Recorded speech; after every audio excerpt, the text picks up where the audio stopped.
Chapter 474. GOR Chapter 435, Complete Pitfall. Just after Fielding led the Bashark's family battalion of the Scarlet Snow Army to leave the north.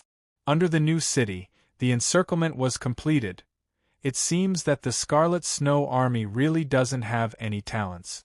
Sitting on the back of his horse, Shea looked coldly at the Scarlet Snow Army's camp under the new city in the distance. The huge military camp looked lifeless. The men of Odin, who used to flaunt their prowess, would wander back and forth around the camp even when they were not fighting. The reindeer cavalry showed off their strength, and the infantry soldiers whistled and shouted. However, at this moment, the huge military camp seemed to be lifeless. Looking at this scene, Shea was finally convinced that Meningo was really dead. The army was stationed under the new city. They did not fight, nor did they retreat. They just waited. How could a hero like Meningo do such a stupid thing? Shea's hundreds of cavalrymen came all the way to the new city. They were like the wind and their horses were like dragons. Under the leadership of Shea, the hundreds of cavalrymen pretended to threaten the Scarlet Snow Army's camp. However, when the hundreds of cavalrymen almost reached the nose of the Scarlet Snow Army's camp, sparse arrows were released from the camp to block them. Even the Scarlet Snow Army did not come out of the camp to fight. If it were not for the fact that Shea had too few soldiers by his side, he really wanted to charge into the camp and kill them. Even the sparse arrows that were shot out from within were clearly lacking in strength. Their low morale was evident without a doubt.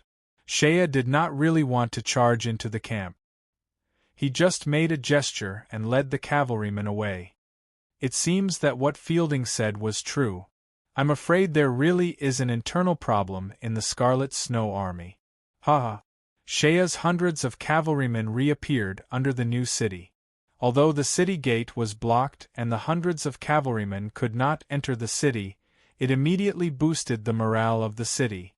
Although the Odin people had not attacked the city for 2 days, there were only about 2,000 defenders in the city after all. The Scarlet Snow Army outside the city had more than 10 times that number. Although the defenders in the city were determined to fight for their lives on the first day of the siege, this kind of courage was not omnipotent after all. The Odin people had not attacked the city for 2 days, and the defenders in the city were also nervous. However, when they saw that Shea's cavalrymen had returned, the defenders on the city wall were shocked. No matter what, although Shea only had a few hundred cavalrymen outside the city, since he dared to come back, it meant that this Byzantium general did not give up on them. Shea's hundreds of riders simply stopped outside the city, far away from the Scarlet Snow Army's camp. Dozens of cavalrymen spread out and patrolled around the Scarlet Snow Army's camp. Looking at these Byzantium cavalrymen moving around, the Scarlet Snow Army still did not make any move. It was not that there was no reaction from the Scarlet Snow Army. At least when Shea's cavalrymen appeared, there was quite a commotion in the Scarlet Snow Army. However, in the big tent, the leaders of the various tribes had not come to a conclusion. After days of arguing, they barely reached some so-called agreements or agreement. As for the current direction of the army was divided into 2 different opinions. One was to immediately attack the new city and rely on the new city to rest and reorganize the troop. The advantage of this idea was that the new city was right in front of them. Moreover, it was obvious that there were not many defenders in the city. If they really attacked with all their strength, it would not be a problem to take down the city. However, the problem was that, after taking down the city, there might not be much food left in the city to attack the army.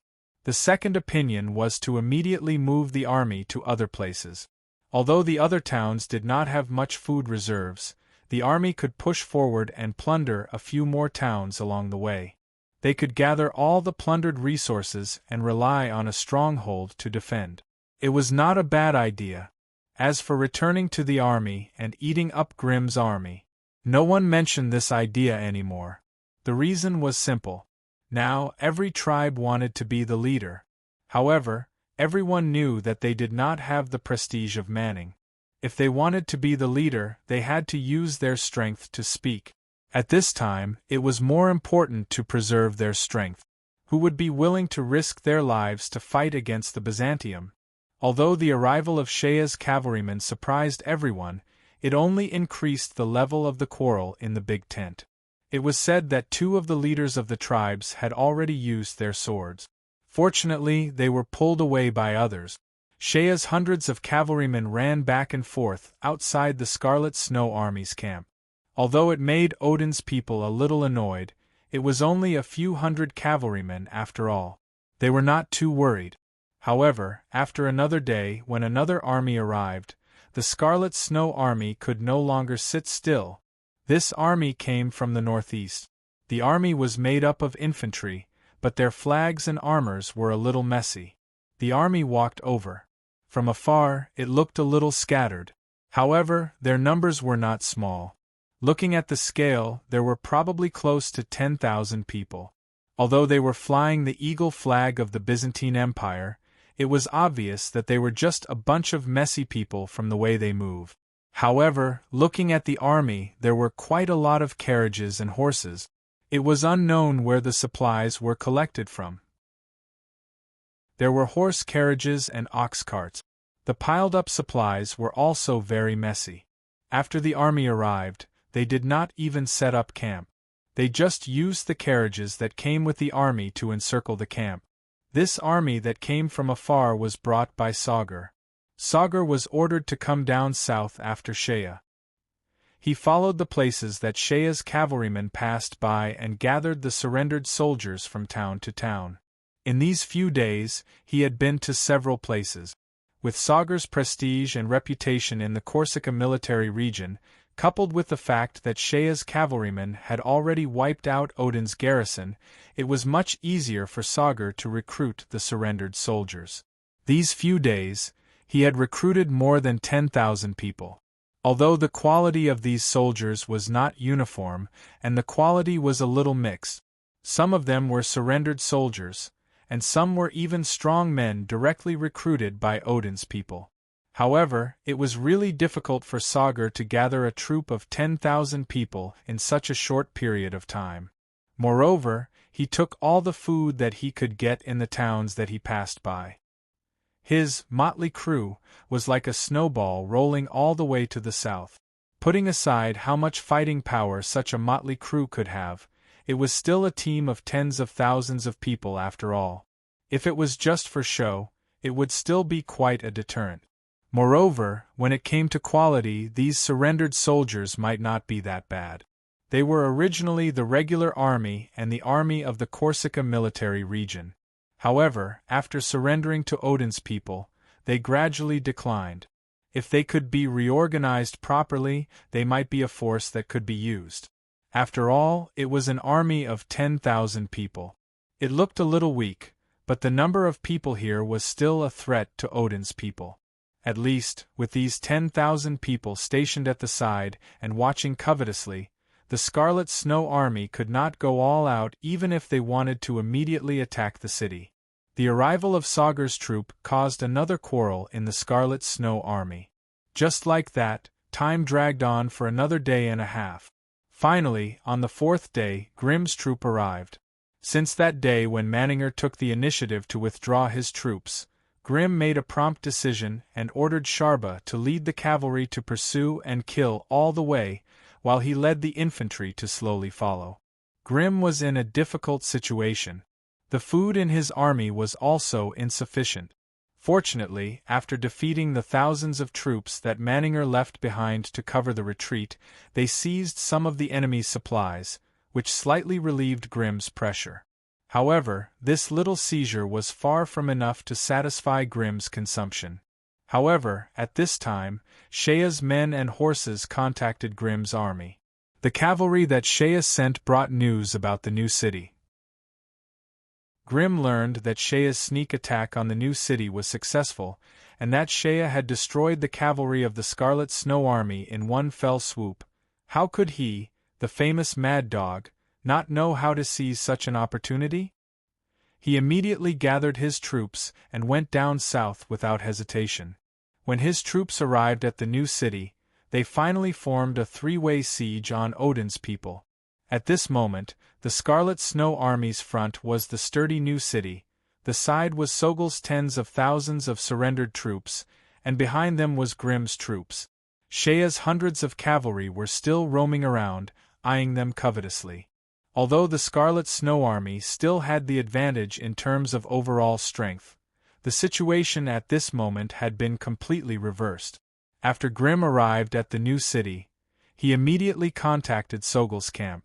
Grim's food was exhausted, but fortunately, Sogol still had some reserves. In this way, Grim's army was replenished. Although the number was not much, it was enough for Grim to continue to support. The situation at this moment was a little complicated.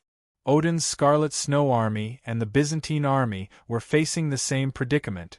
Both sides had insufficient food. In terms of strength, the besieged Scarlet Snow Army had more people. However, in terms of morale, the situation had been completely reversed. Odin's people had been defeated repeatedly. Their nest was raided, their cavalry was annihilated, and at this moment, their commander-in-chief Manninger was also dead. Balshak's own troops had left the main army, and the various tribal leaders in the Scarlet Snow Army's big tent were fighting for power. Under such circumstances, the morale of Odin's soldiers was naturally shaken. When Grim's troops arrived and the encirclement was completed, there was only one path left in front of the Scarlet Snow Army. The final battle. The previous two ideas, whether to attack the new city or choose to go somewhere else. This debate was meaningless now. The Byzantium's encirclement was right in front of them. The only choice was to defeat the enemy head-on. Although the various tribal leaders in the Scarlet Snow Army were still eyeing the commander-in-chief's position, they had to temporarily put these issues aside at this time. After all, the enemy in front of them was the most direct threat at this moment. More importantly, the leaders who had been arguing for many days finally realized a serious problem. They did not have enough food. The amount of food stored in the army, no matter how they tried to save it, only a few days of consumption were left. At this moment, the leaders realized that it was a little inappropriate to let Fielding take away half of the stored food. However, at this moment they still did not realize the seriousness of this problem. In the eyes of the proud Odin's people, although the current situation was a little troublesome, as long as they defeated the enemy in front of them, the problem would be easily solved. As for the food, they could just defeat these enemies and seize it. As for the Byzantine army in front of them, the leaders of the Scarlet Snow Army did not have any concerns about fighting with the Byzantine army. In their eyes, the Byzantine army was as weak as sheep. How could they be a match for the strong Odin's warriors? Moreover, their military strength was higher than the enemy's. Although they did not have any cavalry, and when they were marching previously, they were harassed by Sharba's cavalry and were in a difficult situation. However, that was then and this was now.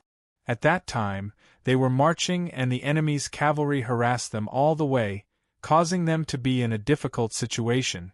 But now, they had set up camp and were ready for the final battle. With the bravery of the Odin's people, the Scarlet Snow Army was not afraid even if it was infantry against cavalry according to their previous battle records. It was nothing more than defeating the Byzantium people in front of them. For a moment, the leaders of the various tribes in the Scarlet Snow Army seemed to have put aside their conflicts. Once again, there was the sound of the army gathering and preparing for battle. The war drums were beating and the bugles were blaring in the Byzantine army. Shea and Grim had already joined forces. When the cavalry entered the camp, Shea immediately took over the command. Sharba's cavalry regiment had also joined forces with Shea's elite cavalry. In the military camp, the cavalry came out and military orders were issued one by one. One by one, the emblem groups and battalions began to get ready and line up. The camp gate opened. At noon, the army lined up and left the camp. Under the new city, on the wilderness, the army on both sides had already set up their stances. A final battle was finally about to begin. Shea personally led the cavalry in front of the formation. He leaped on his horse and held his sword, looking at the Scarlet Snow Army's formation from afar. Shea's eyes were sharp. He slowly urged his horse to gallop back and forth in front of his own formation. Then, he raised his spear and pointed it at the Scarlet Snow Army in the distance. There was a roar. "Today is the day to defeat the enemy. Rodrier, advance!" Thousands of cavalry roared in unison. "Advance!" At the border of Asriya County, Hask City. The garrison in the city was heavily guarded. The governor's personal guards of the Besta military district had taken over the garrison's defense. Just yesterday, the beautiful and alluring ruler of the Besta military district suddenly arrived at this military town again and immediately gave a strict order. The entire army was to prepare for battle. In Hask City, there was already a division of the Besta military district's military strength. This time, the governor's wife suddenly arrived and brought along thousands of elite cavalry. As for the heir candidate, General Lear, who was praised by some old officials in the military district, he simply gave up the garrison and stayed in the military camp. He showed a submissive attitude towards the governor's wife. The governor's wife had returned to the military district capital because she heard that the old governor was not feeling well. However, she suddenly turned back, and this made the soldiers in Hask City suspicious. Then, the order to prepare for battle was passed down. Everyone was also suspicious. What was even more strange was that the governor's wife immediately summoned all the generals to the garrison for a meeting. However, when the generals received the order and arrived, they found that there was already someone sitting in the garrison's meeting room. Popov Dax. This was the special envoy of the Byzantine Empire's northern war zone. Dax was Shea's contact person in the Besta military district. These days, with his ability to make money, he had already made friends with a lot of high-level people in the Besta military district. He was a person who had an intelligence background, and he was also smart and capable, cunning and resourceful, and his face was also very thick. These days, he had stayed in the Besta military district, and he was generous, so he immediately made friends with many high-ranking officers in the Besta military district. It was said that even the governor's wife thought highly of this seemingly frivolous fellow. However, today was a military meeting after all. Who would have thought that this fellow would also be present? Dax was indeed thick-skinned. He came up to greet a few of the generals in the Besta military district that he knew. His words and actions were very intimate. The way he put his arm around each other's shoulders made him look like a sly old fox. Although everyone was suspicious, no one dared to openly voice their suspicions in front of so many people. Everyone in the meeting room had arrived. Everyone waited for a while before footsteps could be heard from inside. A few of the core high-ranking generals in the Besta military district walked out. The last one was surrounded by a few armored guards. It was the actual ruler of the Besta military district, the governor's wife. The governor's wife wore a military uniform, which was a rare sight. Her graceful body was wrapped in an exquisite leather armor. The leather armor was clearly made of rare white rhinoceros skin. She wore a bright red cloak, which made her look less charming than usual, but more valiant and formidable. However, at this moment, there was no smile on the governor's wife's face. Her expression was solemn, and even her gaze was more solemn than usual. When she walked out, she silently sat on the seat at the front and coldly swept her gaze across the room. Due to her usual prestige, the generals below immediately straightened their bodies and bowed to her in an orderly manner. Even General Lear, who was standing in the crowd and had always been at odds with her, bowed respectfully. He did not dare to have the slightest bit of disrespect. Only Dax stood at the side with a lazy smile on his face. Even his actions of bowing were sparse. Then, he casually found a chair to sit on and closed his eyes to rest. When the governor's wife saw Dax's appearance, she did not say anything. Only a strange smile appeared at the corner of her mouth. "Everyone is here." Sit down. She raised her hand and her gaze regained some calmness. However, her voice was still very serious. When everyone sat down, the governor's wife slowly said, I gathered everyone here for a military meeting because of an important piece of news. Our alliance army won a great victory 6 days ago and destroyed the main force of Odin's Scarlet Snow Army. Now, we have conquered the Empire's Ilton County. The army has already split up and moved east. It will only take a few days to recover Corsica. Boom! Suddenly, there was an uproar. The governor's wife's gaze was complicated. She took a deep breath and then pointed at Dax, who was sitting in the corner. Her tone was slightly gentler. Mr. Dax, please announce the situation of the battle. Dax smiled and then slowly stood up and walked to the center. Under the countless surprised and doubtful gazes, Dax coughed and cleared his throat. Then, he took out a crumpled piece of paper and opened it. In front of everyone, he read it out loud. 10 days ago, the 1st Army of the Northern Theater of Operations, the Independent Cavalry Regiment and the 3rd Army, advanced into Ilton County and engaged in battle with the Scarlet Snow Army. The 1st Army of the Northern Theater of Operations fought with Meningo's Scarlet Snow Army in front. The Independent Cavalry Regiment took a roundabout route and attacked the new city. They forced Meningo's army to retreat and surrounded the new city. The chief of the Scarlet Snow Army, Meningo, died of illness in the army. The Scarlet Snow Army's morale was in chaos. The 1st Army and the Scarlet Snow Army fought under the new city for a day. The entire army was bathed in blood and charged 6 times in a day. 6 battles, 6 victories. We forced the enemy to retreat 10 miles. Then, the 1st Cavalry Regiment took a roundabout route and attacked the Scarlet Snow Army's flank. We broke the enemy's formation in one blow. The Scarlet Snow Army was defeated. Our cavalry chased them along the way without rest for 3 days and 3 nights. Finally, we completely annihilated the Scarlet Snow Army. In this battle, the Northern Theater of Operations killed a total of 14,000 people and captured 30,000 people. When he read this, Dax deliberately paused.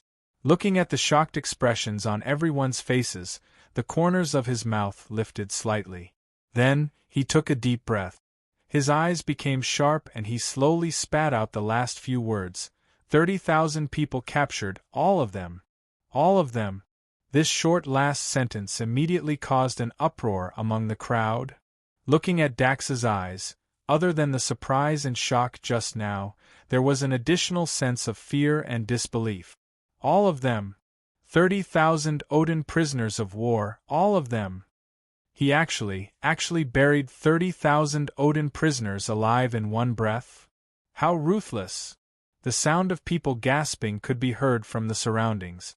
The beautiful governor's wife, who was sitting above, had a solemn expression on her face. Her eyes seemed to be looking at the generals below, but in fact, countless thoughts flashed through her mind. This battle report was personally delivered by Dax last night. Naturally, she had already read it. However, until now, even though the governor's wife was an extremely intelligent person, she still could not suppress the shock in her heart when she heard it again. This Shea Thunder, he really annihilated the Scarlet Snow Army? The governor's wife was naturally aware of the strength of this ally. According to the information she had, this Marshal Shea's army was only 20,000 people. Although there were some remnants of the 6th and 7th Divisions that he had incorporated, and some of them were the remnants of the Roadrear Cavalry, most of them were newly recruited soldiers. How dare such a motley crew launch an attack on Ilton County in a head-on clash? Even the governor's wife could not help but think that this Shea had a death wish. Since the Scarlet Snow Army went down south, they had annihilated the 7th Division, occupied Ilton County, and annihilated the Corsica Military District. They were the elites of Odin's strong army. Tens of thousands of elites were actually annihilated by Shea's 20,000 motley army. She heard that both the Manninger father and son were no longer in the army. Where did this Shea get such great ability? Originally, Meningo had almost occupied all the advantages and the upper hand, but this Shaya Laming had actually turned the situation around with a flip of his hand. From the battle report that was sent, Shaya's approach was to use the main force to lure Maninger's army away from the nest.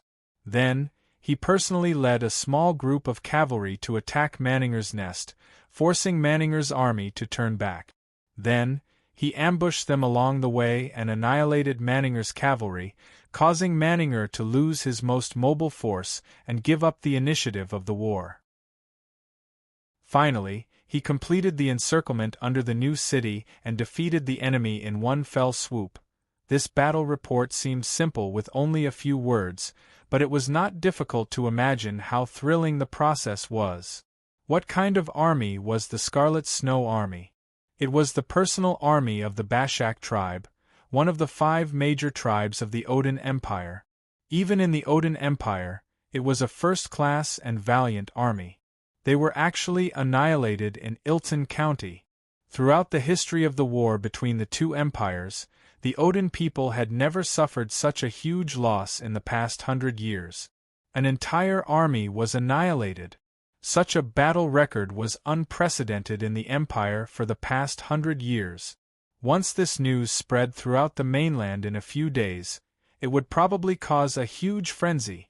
She had formed an alliance with Shaya that day. Most of it was not because she valued the little military force in Shaya's hands. To put it bluntly, the Besta military region under her command was strong and powerful, and their strength was far superior to Shaya, the so-called Marshal of the Northern Military Region. The reason why she chose to form an alliance with Shaya was because she had already seen through the fact that the rebel army could not achieve anything, and wanted to change sides as soon as possible. What she valued the most about Shaya was not the 20,000 soldiers in his hands, but his title of Marshal of the Northern Military Region. If the Besta military region wanted to change sides, they needed a legal identity. Shaya's position as the leader of the Northern Military Region could bring the Besta military region a legal identity. But now it seemed that she had underestimated Shaya Thunder's power. At least, although the governor's wife was confident that the Besta military region was strong and powerful, she was afraid that she did not have the ability to fight with the Scarlet Snow Army. The Scarlet Snow Army had taken down a regular army of the Byzantine Empire head-on, and even destroyed a military region. But this Shaya Thunder had actually done it. How did he manage to pull off such a trick? But what made the governor's wife feel uneasy was Shaya Laming's ruthlessness. He had actually dug a hole for the 30,000 prisoners. Without even batting an eyelid, he had ordered the 30,000 prisoners to be buried alive. This Shaya Thunder was so ruthless. She could imagine that when this news spread across the mainland, it would become the most explosive news since the Byzantine Empire had fallen into war. Shaya's name will shake the entire continent in a few days. He will stand on the cusp of the storm on this stage with the disposition of an absolutely powerful general. That day when they formed the alliance, she did not expect such a change to happen so quickly. She had kept the last governor of the Corsica military region, Gaia.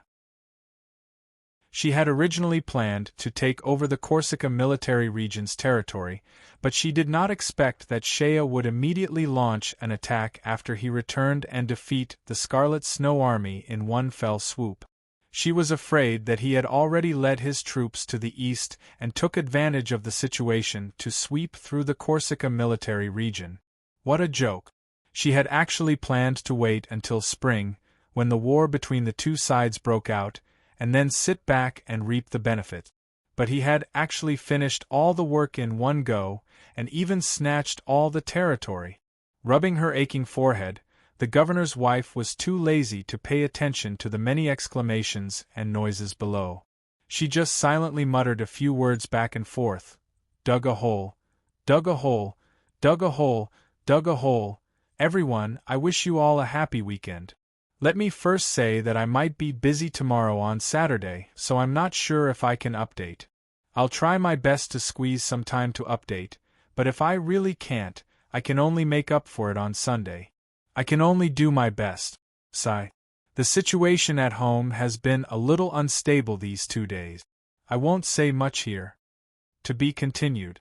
If you want to know what happened next, please go to www.chidian.com. There are more chapters. Support the author, support the original reading. Chapter 475. GOR Chapter 436 Whitewashing Under the New City. The blocked city gate had been reopened after the final battle a few days ago. Outside the new city, the battlefield had been cleaned up after a few days. However, in the wilderness, there seemed to be a strong smell of blood that permeated the earth and did not dissipate for a long time.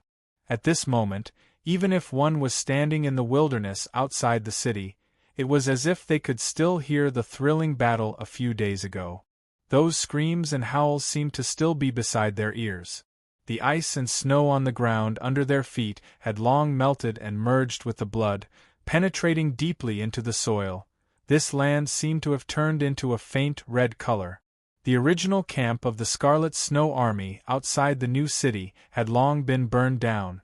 In the battle a few days ago, the Scarlet Snow Army had assumed a final battle stance at the beginning. However, the subsequent development of the battle had surprised the Scarlet Snow Army, and even the defenders who were watching the battle from the top of the city wall. Since the start of the final battle, the Byzantine army had been suppressing the Scarlet Snow Army. The first Byzantine army to fight here was the infantry of the First Corps commanded by Grimm. With just over 10,000 people, they were able to firmly suppress the 30,000 Scarlet Snow Army. In the battle between the two armies, the Scarlet Snow Army was actually forced to retreat. The Byzantine army had charged 6 times and won 6 battles. They had actually forced the Odin, who had always been known to be good at fighting, to retreat. Not only the defenders on the city wall who were watching the battle did not understand such a scene, even Miss Nene, who was also standing on the city wall at that time, could not understand it.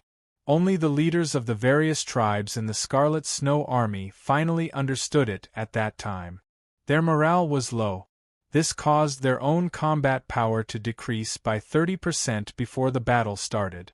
Once the war started, Sheya's 1st Division was made up of infantrymen. Infantrymen against infantrymen, the 1st Division had fewer people and was definitely not a match for the Scarlet Snow Army.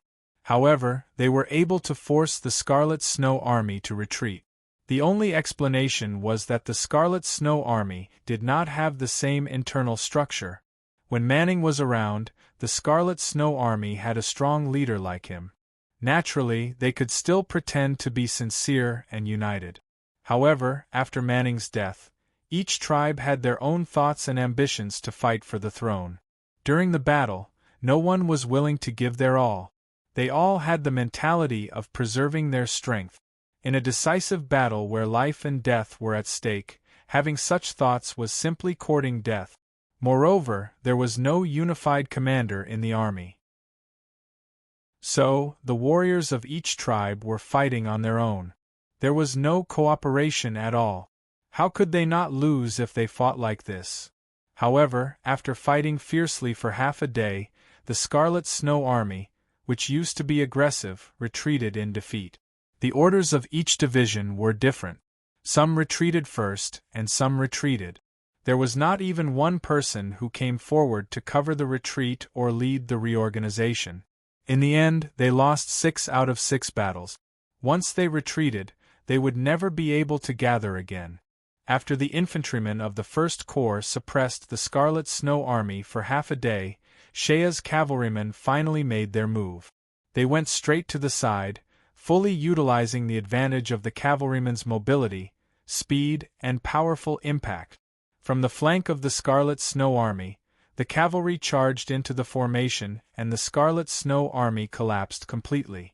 If it was in the past, the Scarlet Snow Army would never be defeated so quickly. Infantry against cavalry, even if it was a field battle, if the formation was strict, they would not have given the other party such a huge opening. However, the problem was that the current Scarlet Snow Army did not have a commander at all. A group of people fought on their own. Although Odin's warriors were not weak, they had become a mob after all. The cavalry charged and broke the formation in one fell swoop. After the Scarlet Snow Army collapsed, they were routed for thousands of miles. Then, Shea personally led the cavalrymen to chase and kill along the way, expanding the results of the battle. After all, a two-legged person could not outrun a four-legged person. Shea's cavalrymen chased and killed all the way, killing the Scarlet Snow Army until they had nowhere to go. In fact, the Scarlet Snow Army did not really die in the decisive battle. Most of the casualties were in the pursuit after they were defeated. In the end, Odin's people were exhausted. In the end, they could not run anymore and could only surrender. 14,000 were killed and 30,000 were captured. From then on, the banner of the Scarlet Snow Army was removed from the mainland. Then, after disarming and gathering all the captives, Shea drove them to the original Scarlet Snow Army camp. After starving these people for a full day and night, he directly gave an order. Bullshit. When Shea gave such a cruel order, he did not even bat an eyelid. At this moment, everyone truly felt the cruel and ruthless side of this commander. That night, in the wilderness outside the new city, the sound of wailing and screaming filled the sky. It almost shook the stars in the sky. Those mournful cries made even the most cold-hearted people change their expressions. However, only Marshal Shea had a cold expression. Even the corner of his eyes did not twitch. 30,000 people were buried alive, not a single one was left alive. The Byzantine army had never had such a tradition of slaughtering prisoners of war. Even a veteran general like Grimm, who was used to killing, could not help but have some objections to Shea's cruelty. He tried to persuade Shea to change his mind. However, Shea's reply was only one sentence. "Where do we have the food to feed these 30,000 people?"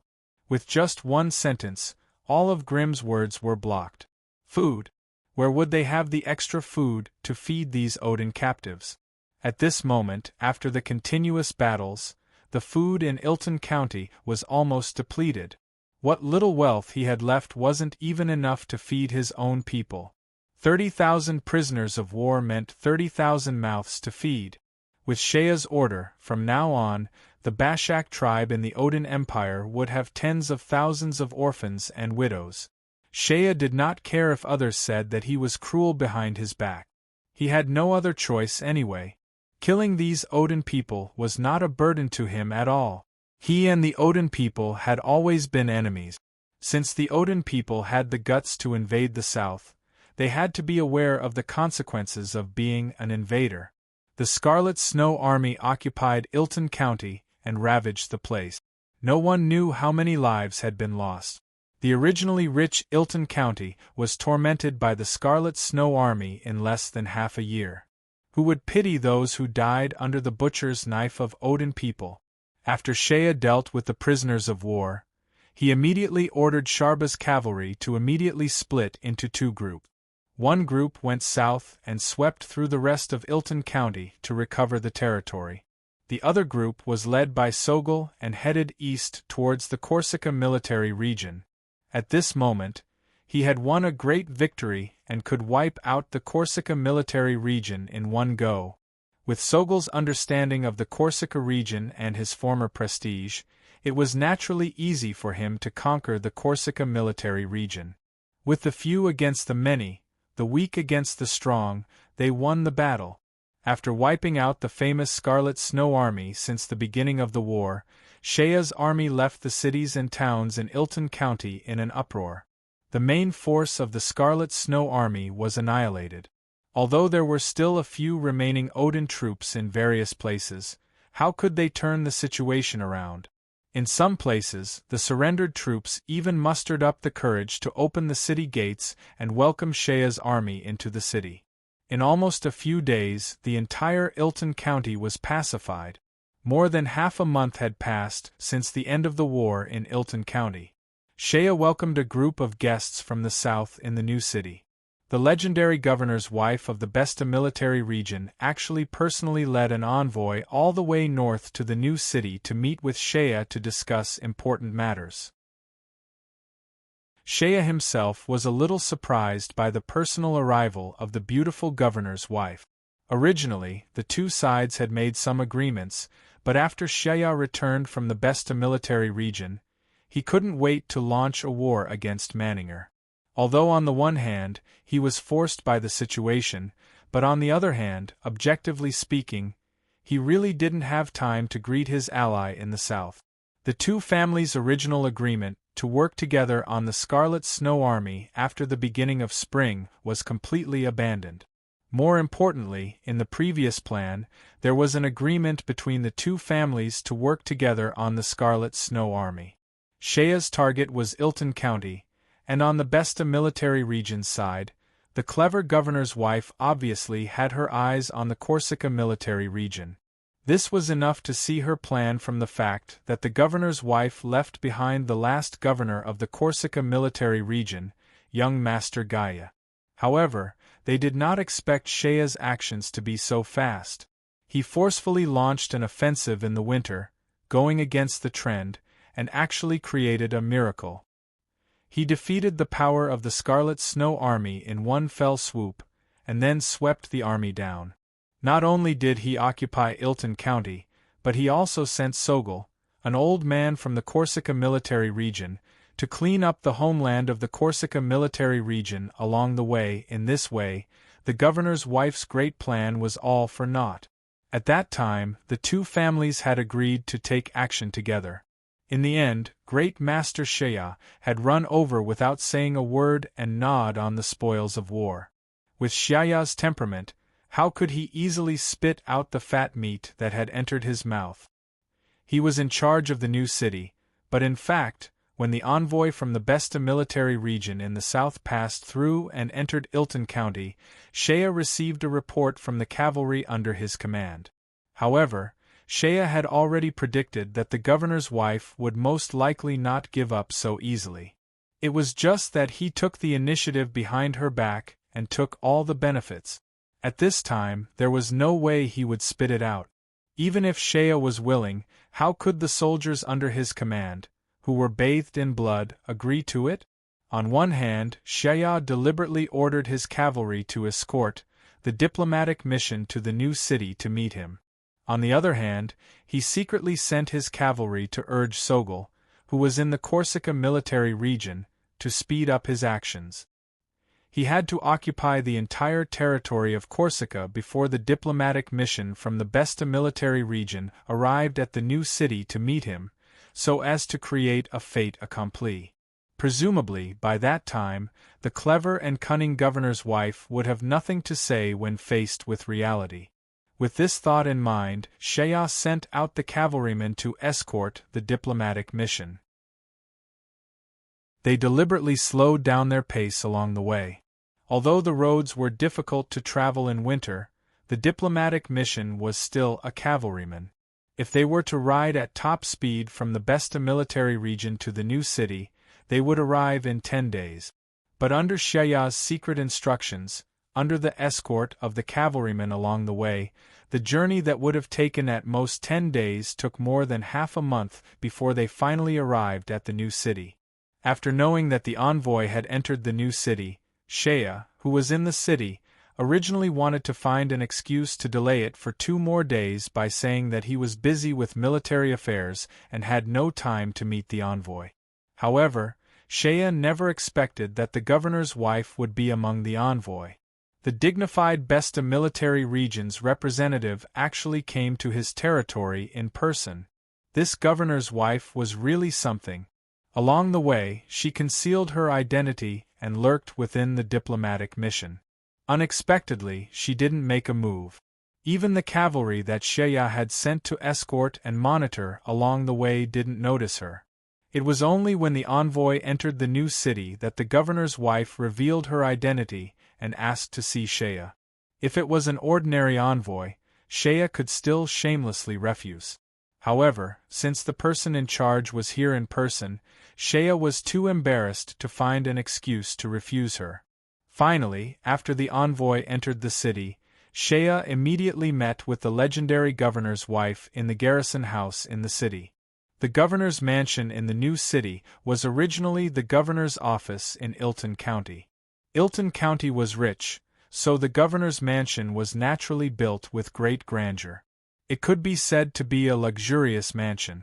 After the Scarlet Snow Army occupied this place, Manninger unceremoniously took over this place.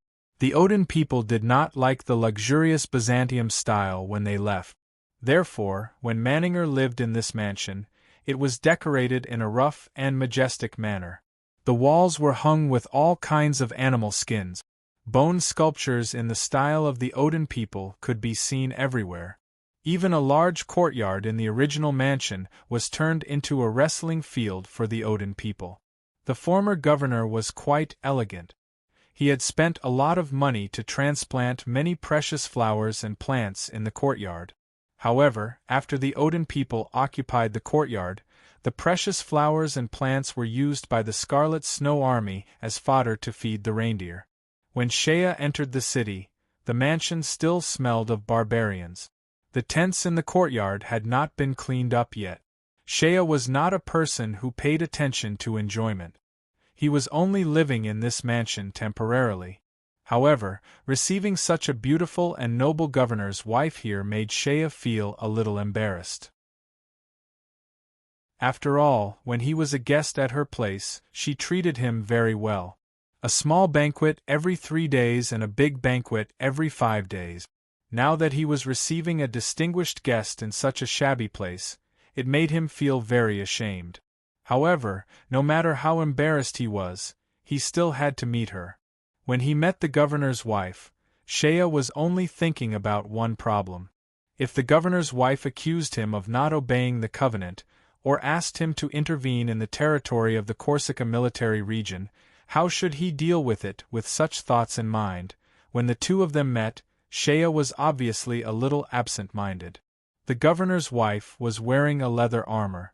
She had disguised herself as an ordinary official in the diplomatic mission, hiding in the team and dressed as a man. When they met at this moment, she did not have time to change her attire. When she walked into the courtyard under the guidance of Shea's personal guard, the governor's wife was wearing a leather hat on her head. Her original long hair was hidden under the brim of the hat. Her charming and seductive face was also quite weathered. It was obvious that she had suffered a lot along the way. She was wearing an ordinary officer's attire. The wide leather robe covered her graceful figure, but when she walked in, there was still a seductive elegance. The thing that Shea did not dare to look directly at was the woman's eyes. There was a hint of a smile in her eyes, but 70% of it was strange. When the two of them met, Shea's expression was a little embarrassed. Just as he was about to say something, the governor's wife had already taken 2 steps forward and bowed. When she spoke, her voice was slightly hoarse and tired, but there was a hint of laziness in it. Marshal Shea is indeed brave. In this battle, you have destroyed the Scarlet Snow Army, and even killed Chief Manninger and his son. This is a great victory that the Empire has never had in decades. After this battle, I'm afraid that no one in the entire continent will dare to face the Marshal's might. As she spoke, the governor's wife slowly bowed and said softly, "The Marshal's courage is really admirable." Shea laughed dryly. His mind was spinning rapidly. At the same time, he was thinking about how he should evade this woman if she brought up the matter of the Corsica military region. However, at this moment, the governor's wife's next sentence immediately stunned Shea. The governor's wife raised her body and looked straight into Shea's eyes. She took a deep breath and said, "Sir, you may not know yet, right? Just a few days ago, I received an urgent report that the situation in the imperial city has changed dramatically." Shea was stunned. He did not expect that when the governor's wife met him, not to mention the alliance between the two families, not to mention Ilton County, and not to mention the ownership of the Corsica military region, the first thing she brought up was Osgila's situation? Shea was only stunned for a moment, but his face immediately became serious. He looked at this woman closely. He knew very well that this woman's intelligence network was extensive. She was 10 times more well-informed than him. Now that the other party had said it in such a serious tone, it must mean that something huge had happened in Austria. Shea took a deep breath and looked at this woman with a straight face. "Please speak." The governor's wife smiled gently and then spoke one word at a time. "About a month ago, the 30,000 soldiers of Lantis' army landed in the imperial city. They formed an encirclement with the remnants of the defending army under the command of General Adric. The rebel army was under different command and had no intention of resisting. Hughes and Salvatore's troops were the first to withdraw from the city. After that, the two sides fought in the streets of the city for 3 days.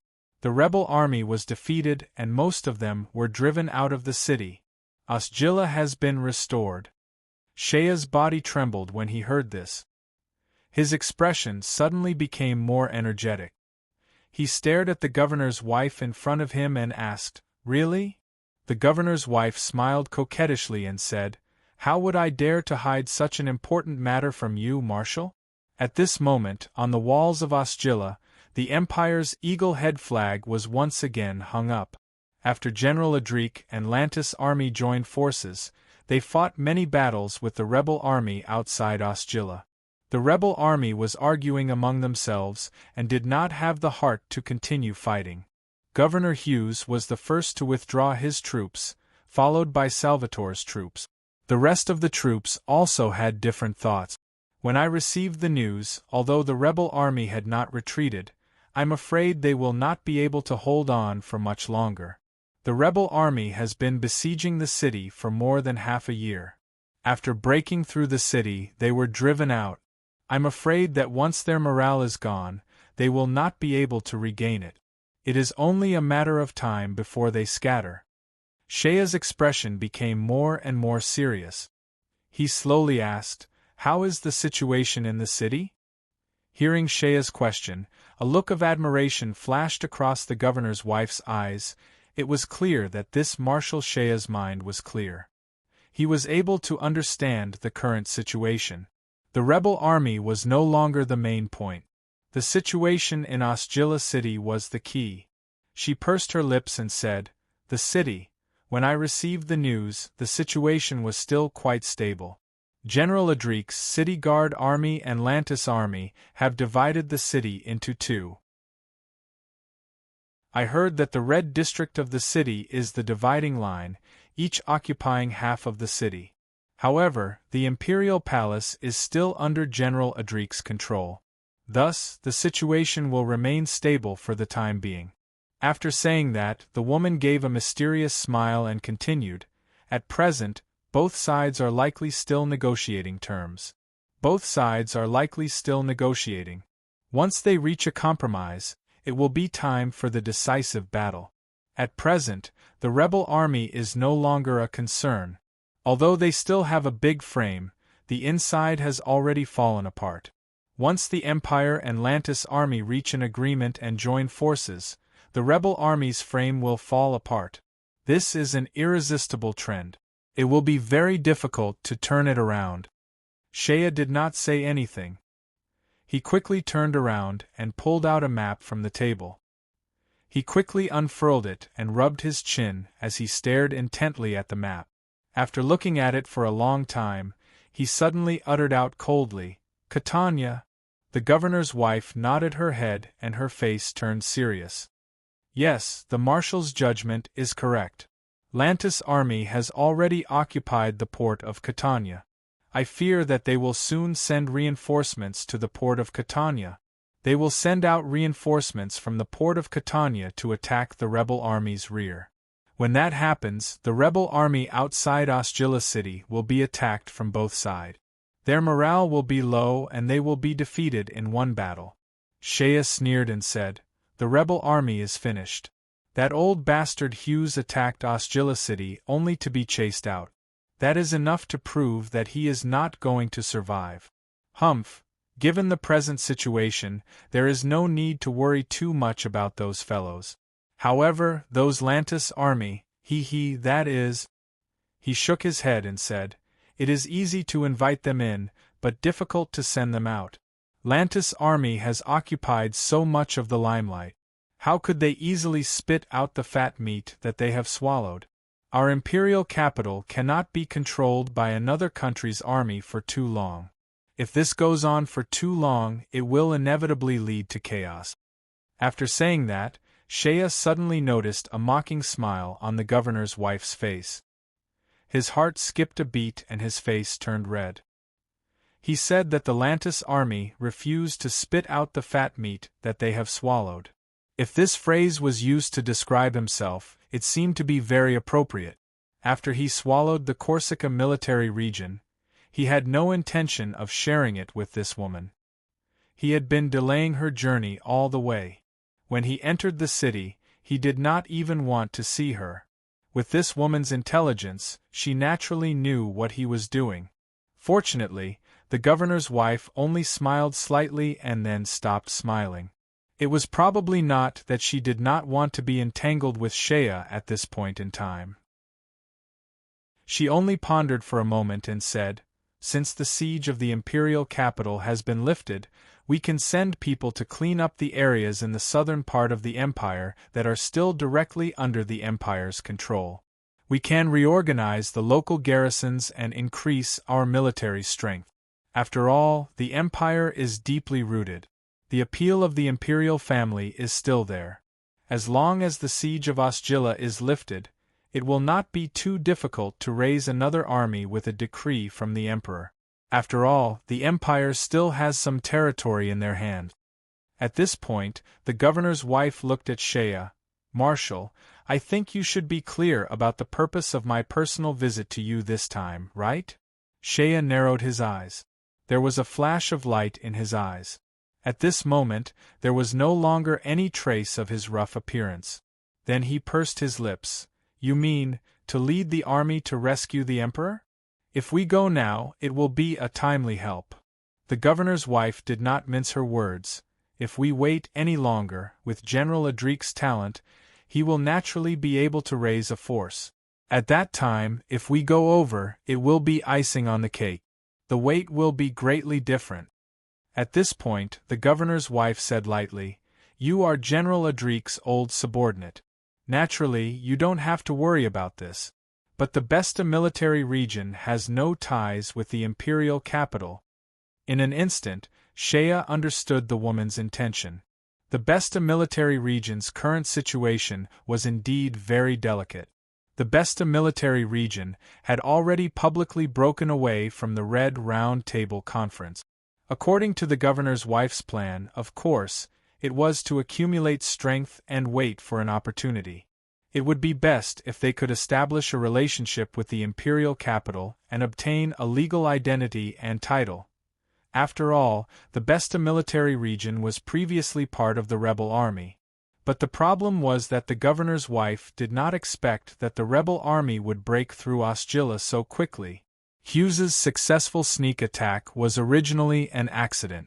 After knowing that Osgilla had been broken through, the governor's wife, no matter how smart she was, couldn't help but have some doubts in her heart. The imperial capital had been broken through, and the fate of the Byzantine Empire was 99% gone. Even if the governor's wife did not think highly of the rebel army before, she did not expect that the rebel army would actually be able to break through the imperial capital. According to her calculations, Osgilla had a famous general like Adric in command, and Lantis was a strong foreign aid. The rebel army had also repeatedly made major mistakes, and the situation was already leaning towards the Empire's side. It was precisely because of this that she made up her mind to change sides and break away from the rebel army that she thought was bound to lose, in an attempt to return to the Empire's side. But she did not expect that just when she was full of confidence, Osgilla would actually break through the imperial capital. This news was a huge blow to the woman's heart. Even after receiving the news that the imperial capital had been broken through, there were many voices of doubt about the governor's wife within the Besta military region. They questioned the governor's wife's previous decisions and mistake. She returned to the governor's mansion in the military region to clean up the situation and settle the internal twists and turns, which also took some time. But then, things took a turn for the worse. The rebel army, who was clearly one step away from winning the war, actually lost again, and once again gave up a great advantage. This was enough to prove that Hughes and Salvatore were indeed not people who could achieve anything. But just when she received this news, and when the governor's wife finally calmed down the dissenting voices within the military, Shea in the north had already wiped out the Scarlet Snow Army in one fell swoop with lightning speed. This time, the governor's wife's overall plan was completely messed up. One had to know that she had not waited for the opportunity she needed. The situation had already undergone countless changes.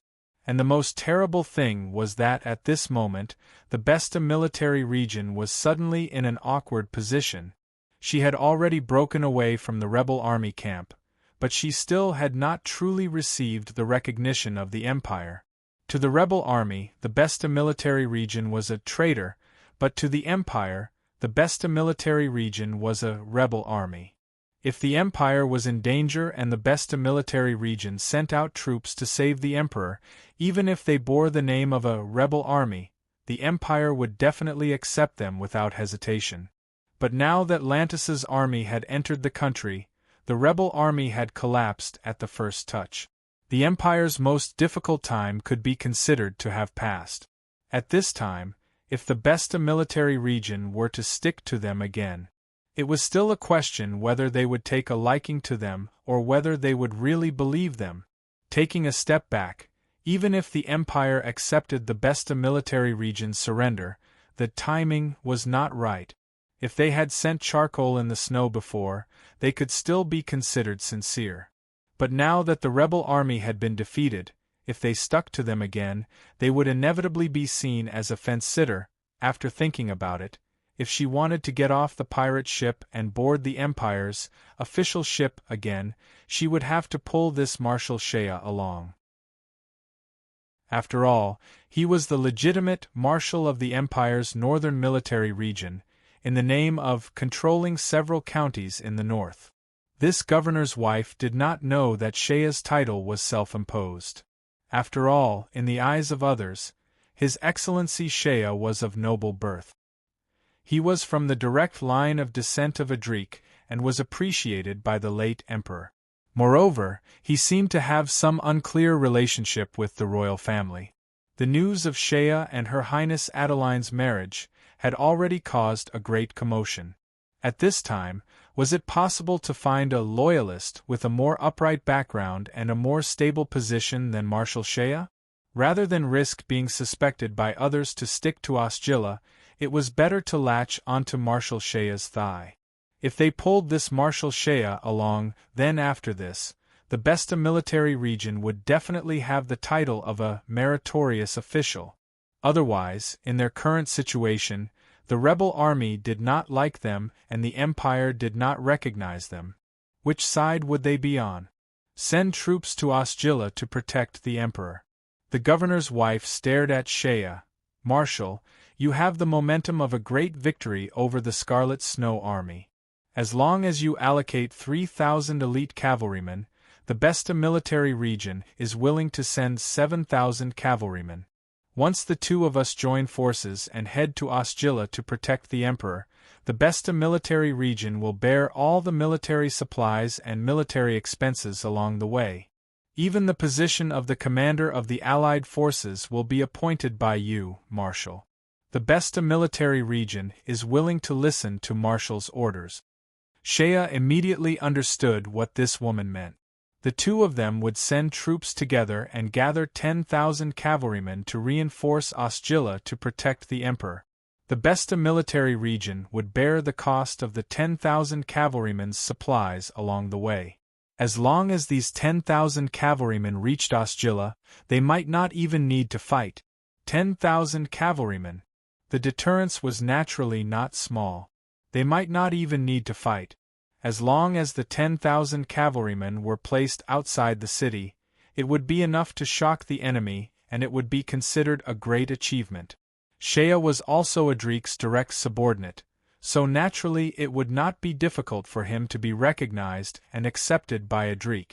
At that time, the Besta military region could take advantage of the situation and change their identity.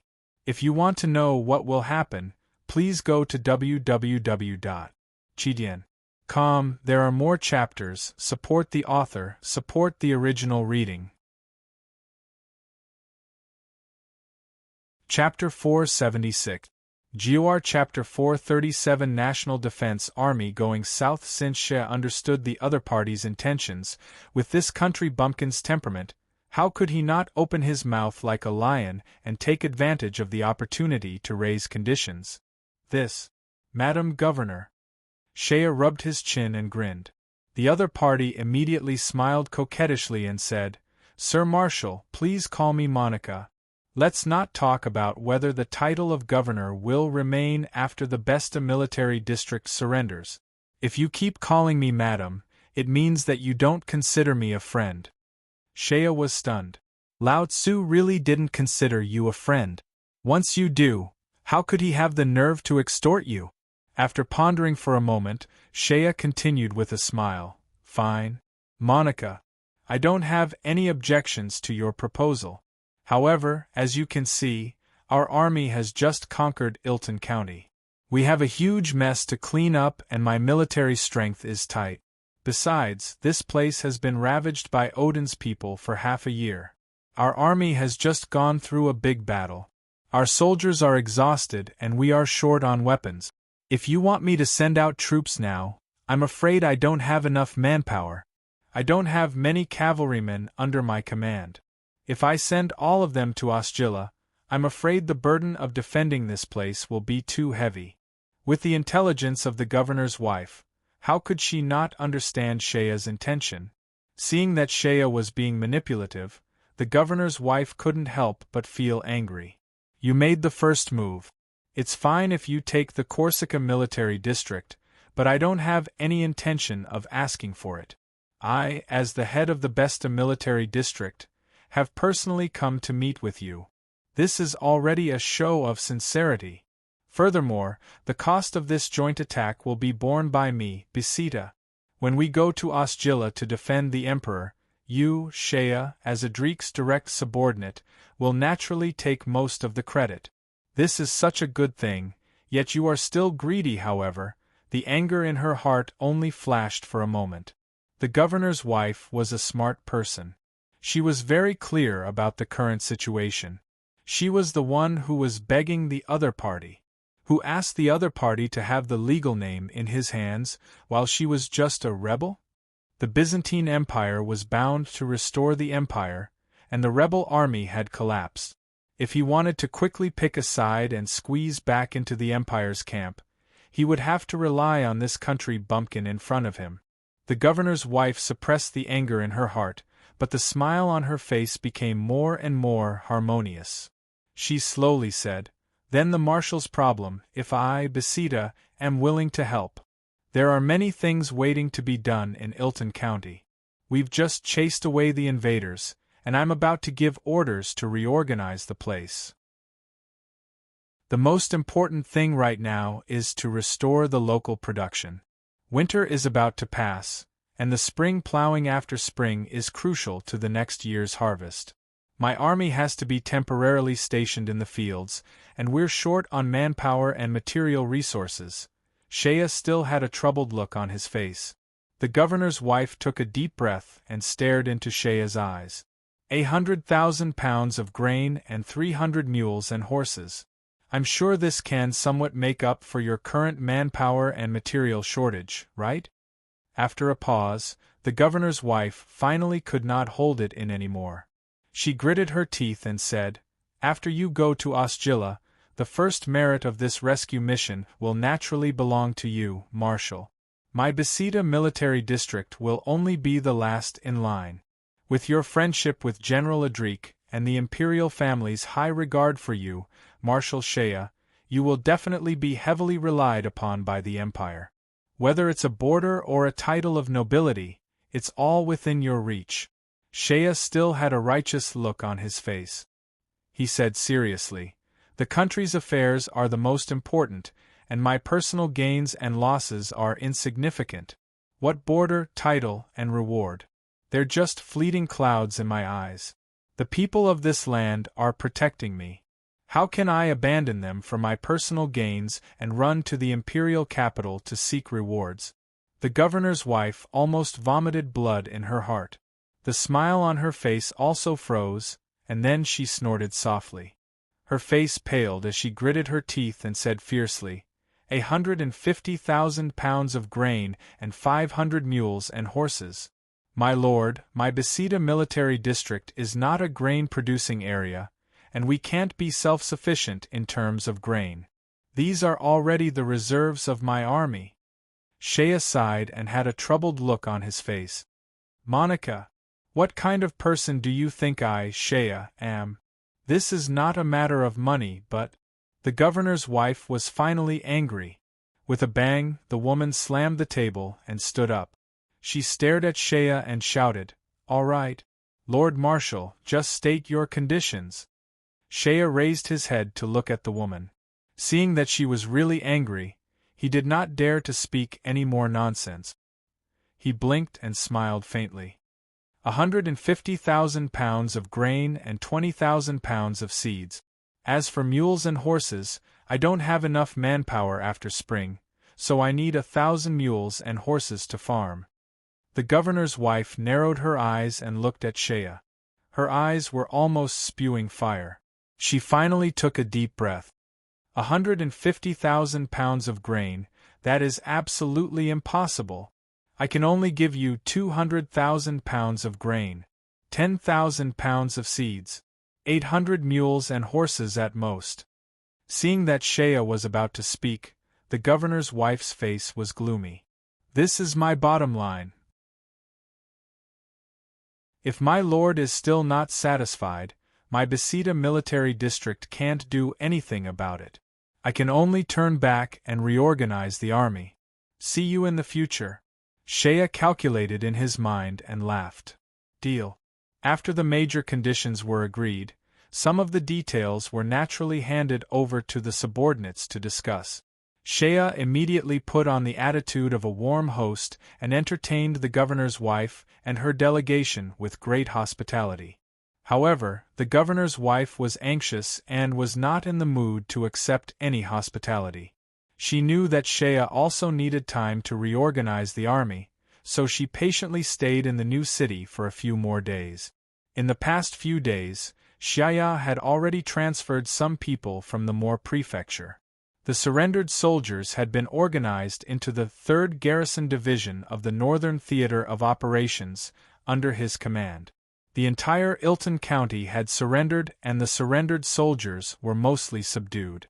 Shea only ordered Green to be in charge of the reorganization. After selecting the soldiers, 10,000 of them were to be kept and the rest were to be retired and used as farmers. After being ravaged by Odin's people for more than half a year, the population of Ilton County had decreased sharply. The 10,000 surrendered soldiers who were used as farmers could greatly make up for the lack of agricultural power. The 3rd Garrison Division was handed over to Sogol to command. Sogol's position as the commanding general of the 3rd Garrison Division was finally worthy of its name and was no longer an empty title. Shea did not doubt the people he used. He ordered the Corsica military district to be reorganized into a county and renamed it Corsica County. He also directly appointed Sogol as the acting prefectural governor, so that the surrendered general in the Corsica military district could be considered as having military power and political power.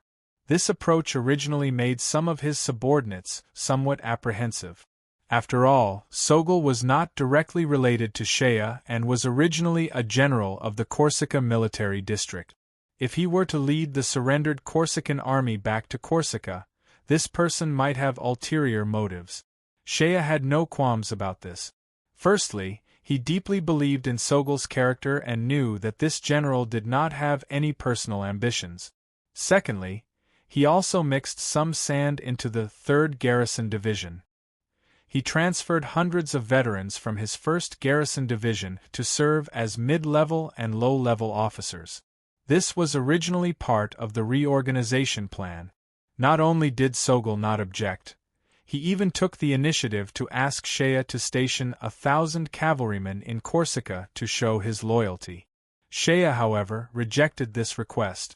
Shea was very hesitant about the candidate for the prefectural governor of Ilton County. He had many generals under his command, but not many of them were familiar with local government affairs.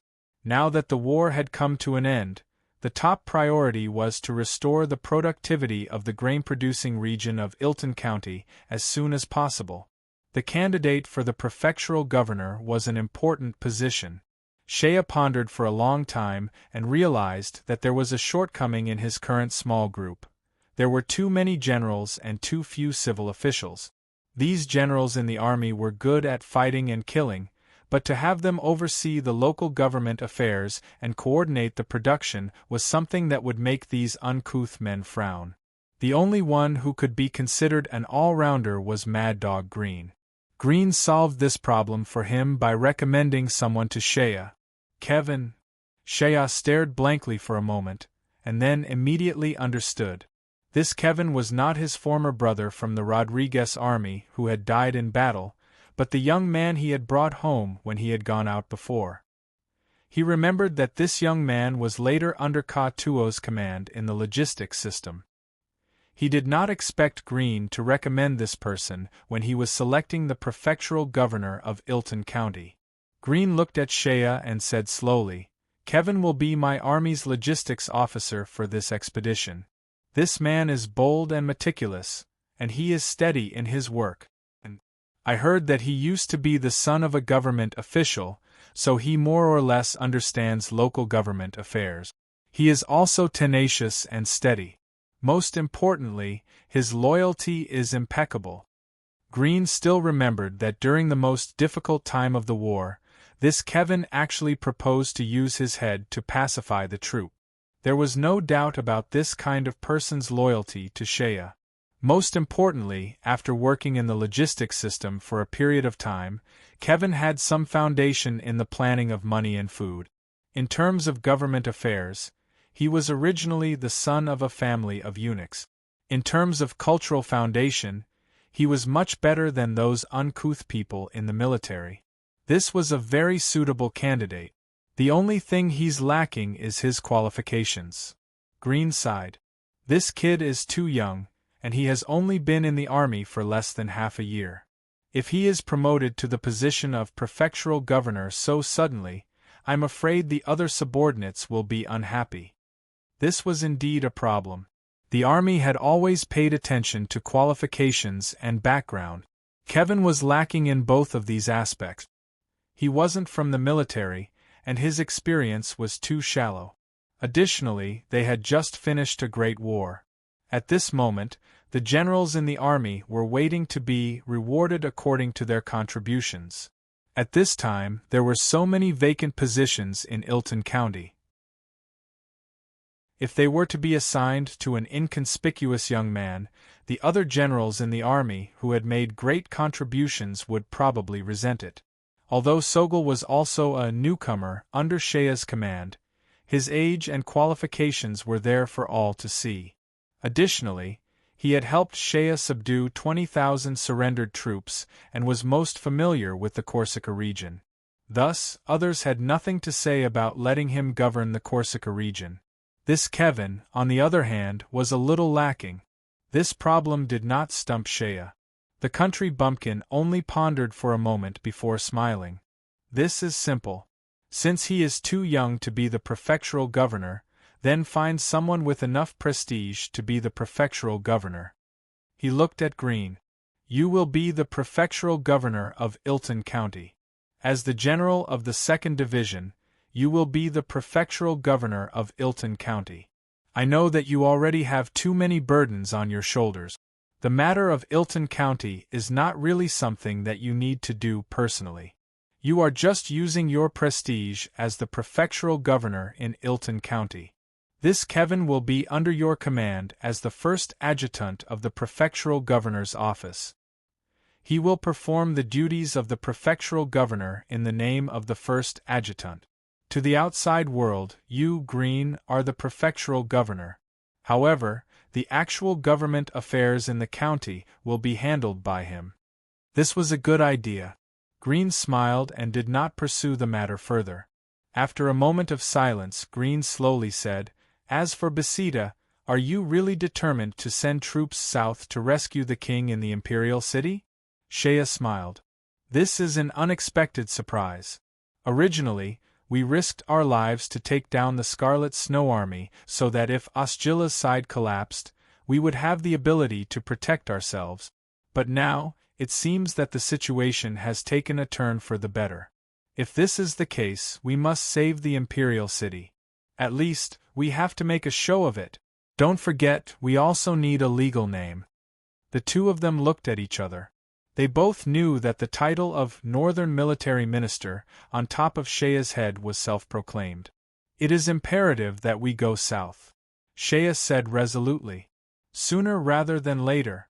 Moreover, for this trip to the south, we can't send anyone else. I have to lead the troops personally." Green also understood this principle. This time, Shea had to go personally. Going to the imperial city to rescue the king was just a name. The most important thing was that Shea had to get in touch with General Adric. Then, he had to let the imperial city know about the current situation in the north through General Adric. The most important thing now was to get a real, official position back. Since the imperial city had been rescued, the next step was to reclaim the lost land and the government orders would be smooth. If the imperial city knew that he was the self-proclaimed Northern Military Minister, they would misunderstand that he was plotting a rebellion. If he didn't have a real legal official position, he was afraid that his own internal affairs would be in chaos first. "That's right.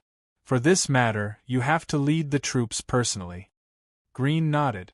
"When you go to the imperial city, you have to contact Adric first. With his help, it will be easy to get an official position." Speaking of this, Green pretended to be relaxed. He smiled and said, "Now you have tens of thousands of soldiers under you. You have the land of 3 counties, and you have the reputation of defeating the Scarlet Snow Army. At this time, as long as the Emperor is not crazy, the imperial city will think of ways to rope you in and subdue you with conciliatory tactic. You don't have to worry too much about this problem. The only thing to worry about is that the imperial family has always emphasized the art of balance. Although you are strong and the imperial city has to rope you in, they won't really let you live too comfortably. With this civil war, now that I think about it, the imperial city's biggest taboo is warlords. Even if they give you a name, they will think of ways to restrict you. When the time comes, they will mix some sand with you." The two of them looked at each other. There were some words in their hearts that they did not say. In fact, judging from Shea's current situation, it was not wrong to say that he was a warlord who set up a separatist regime.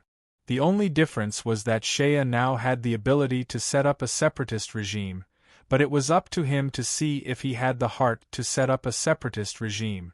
This topic was too sensitive. Green was unwilling to talk about it in detail.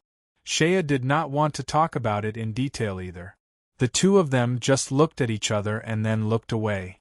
After that, the two of them discussed some matters related to the reconstruction of Ilton County and the preparation work before the troops were deployed.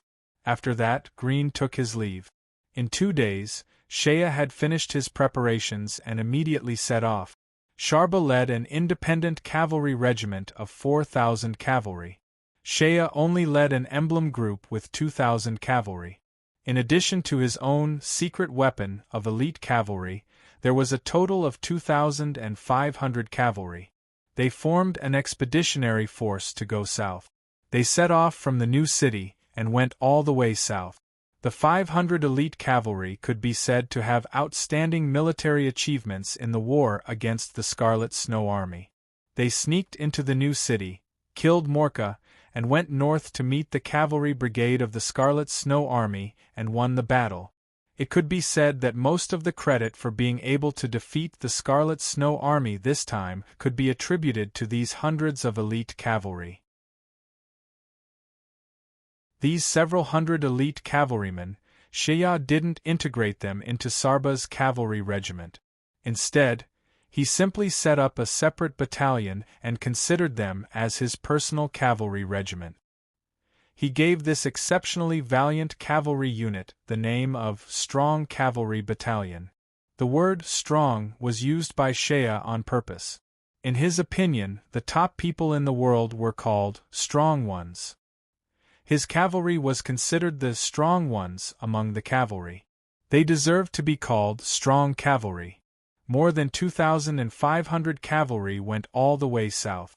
Accompanying them was the beautiful governor's wife. The army set off from the new city and headed south towards the Besta military district. The cavalry's long journey was naturally very tiring. However, the governor's wife did not complain. She followed the cavalry all the way and did not complain. The army traveled quickly for 3 days and 3 nights. They reached the border of Ilton County and entered the sphere of influence of the Besta military district. They went all the way to the important military town of Husk City, which was controlled by the Besta military district. Before the governor's wife went north to meet Shaya, she had already mobilized her own troops and horses to wait in Husk City. When Shaya's army arrived, the Besta military district was already prepared to send out troops.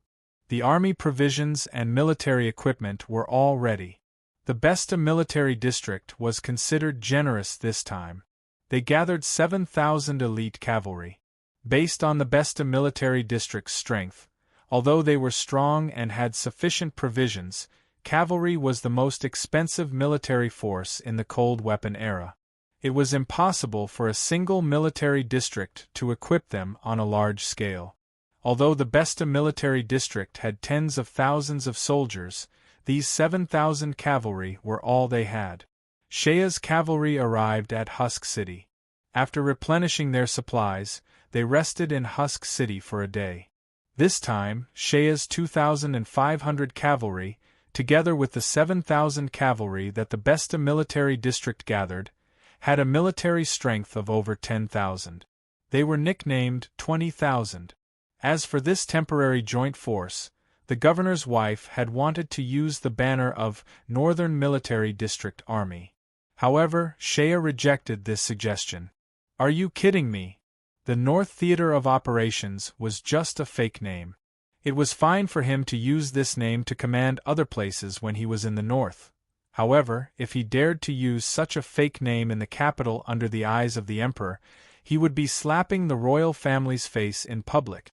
This time, Shaya had to be careful and keep a low profile. Only then could he hope to be accepted by the imperial family. How could he provoke the fragile psychological barrier of the imperial family? After thinking about it, he made a decision. Since we're going south to save the emperor, why don't we call it the National Defense Army? When Shaya said this, the governor's wife looked deeply at Shaya. That sharp gaze seemed to have vaguely sensed something. Although Shaya was a little uneasy, he decided to ignore it. The governor's wife was very straightforward. As soon as Shaya's army arrived at Husk City, the governor's wife immediately gave the order to dispatch a transport brigade from Husk City. The supplies, fodder, carriages, horses and livestock that were promised to Shaya were to be transported north to Ilton Prefecture for delivery. The governor's wife did things in a hurry. Shaya couldn't be too stingy. The army only rested in Husk City for a day before they immediately set off for the south. Tens of thousands of elite cavalrymen raised the banner of National Defense Army. Shaya took the position of commander and the whole army was equipped with sufficient rations and equipment. The army was strong and the horses were strong. They were heading straight for Ostjilla. What surprised Shaya the most was that the governor's wife actually followed the army to the south. Originally, the situation in the south had been settled and there shouldn't be any major battles.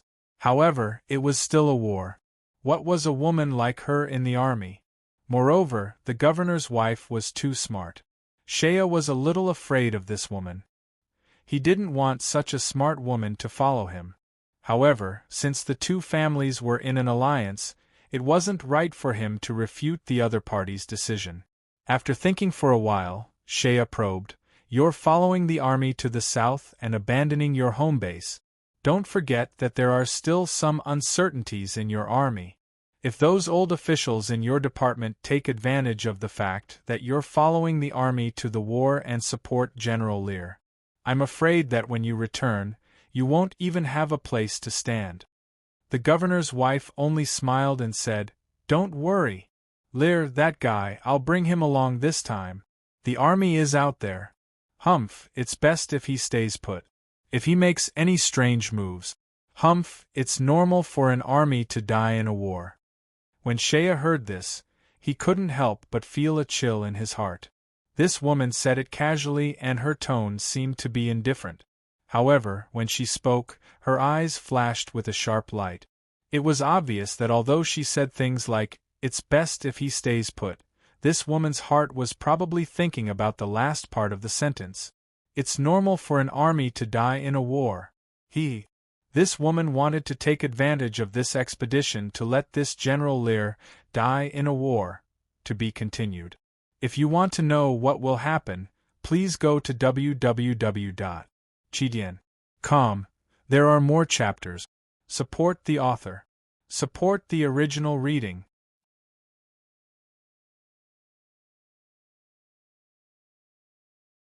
Chapter 477. GOR Chapter 438. Rushing like wolves.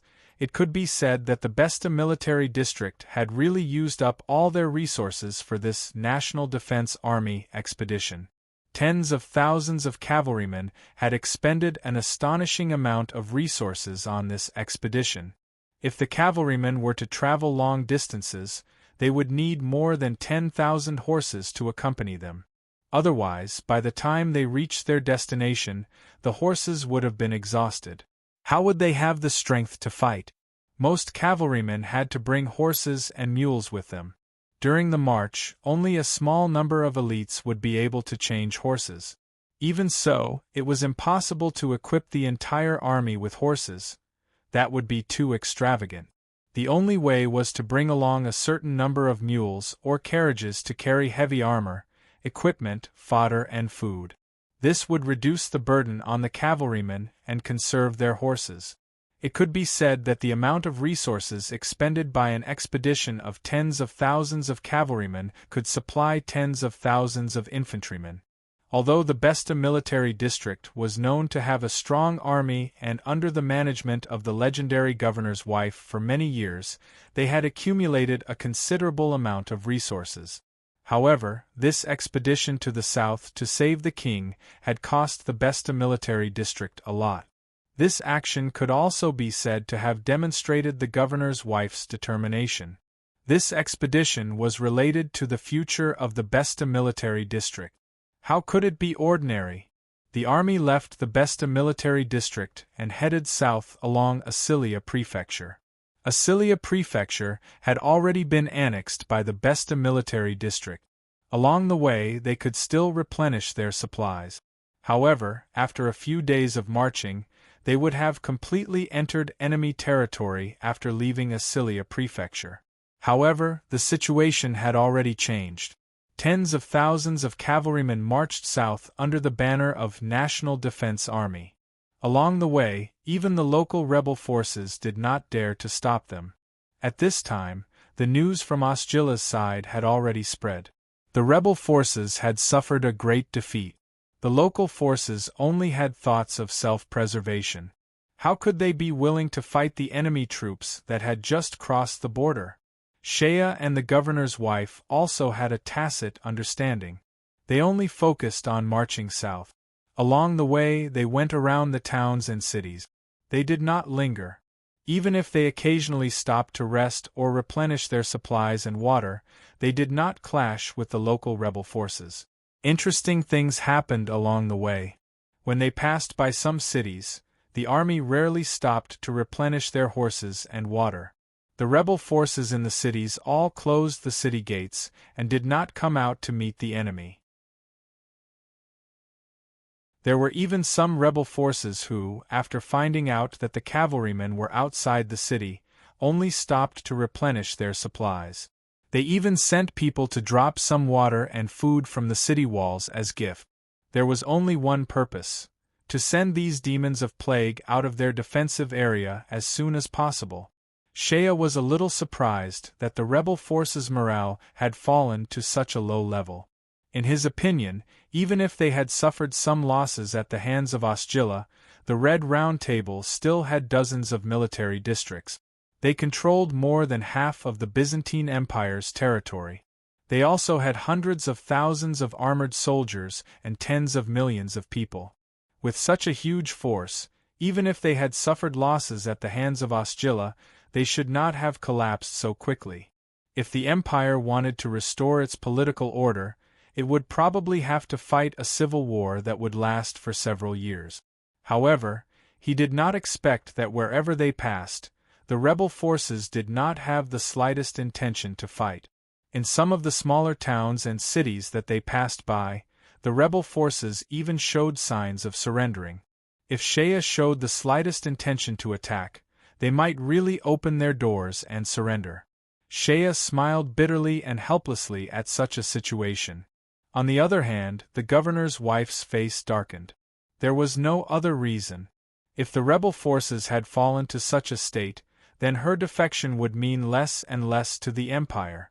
If the rebel forces were to surrender first, then how much weight would her contributions have in the Emperor's heart? With this anxious thought in mind, the governor's wife hastened Shea's march and urged him to reach Osgilla as soon as possible. She was a weak woman and had suffered a lot along the way. The army was out on a campaign and naturally did not have any luxurious and comfortable carriages for her to ride in. Her extravagant carriage naturally could not accompany the army. It was just an ordinary military carriage. After several days, her bones were about to fall apart. This governor's wife had obviously never suffered such hardship. After traveling for 7 or 8 days, she had lost a lot of weight. Her expression was gloomy and she looked much worse. There was another interesting matter. It was General Lear, who was accompanying the army to the south. In the previous few dealings, Shea understood that Lear was definitely a cunning and intelligent guy. In the Besta military region, the governor's wife's power was already monstrous, and this General Lear was supported by a few old courtiers as their successor. He was really a thorn in the side of the governor's wife. This time, the governor's wife had ordered him to follow the army to the south. This General Lear was also very obedient. After receiving the order, he didn't dare to have the slightest hesitation and obediently followed the army to the south. Following him was only a small team of 50 cavalry that he had transferred from his own troop.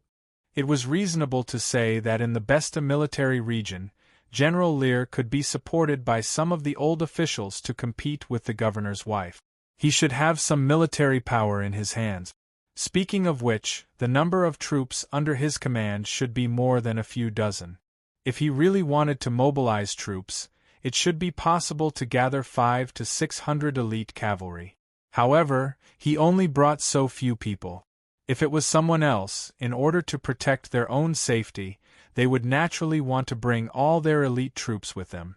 However, Lear's actions made Shea think even more highly of him. The reason was simple. The entire army of 7,000 cavalry was the governor's wife's trusted subordinates.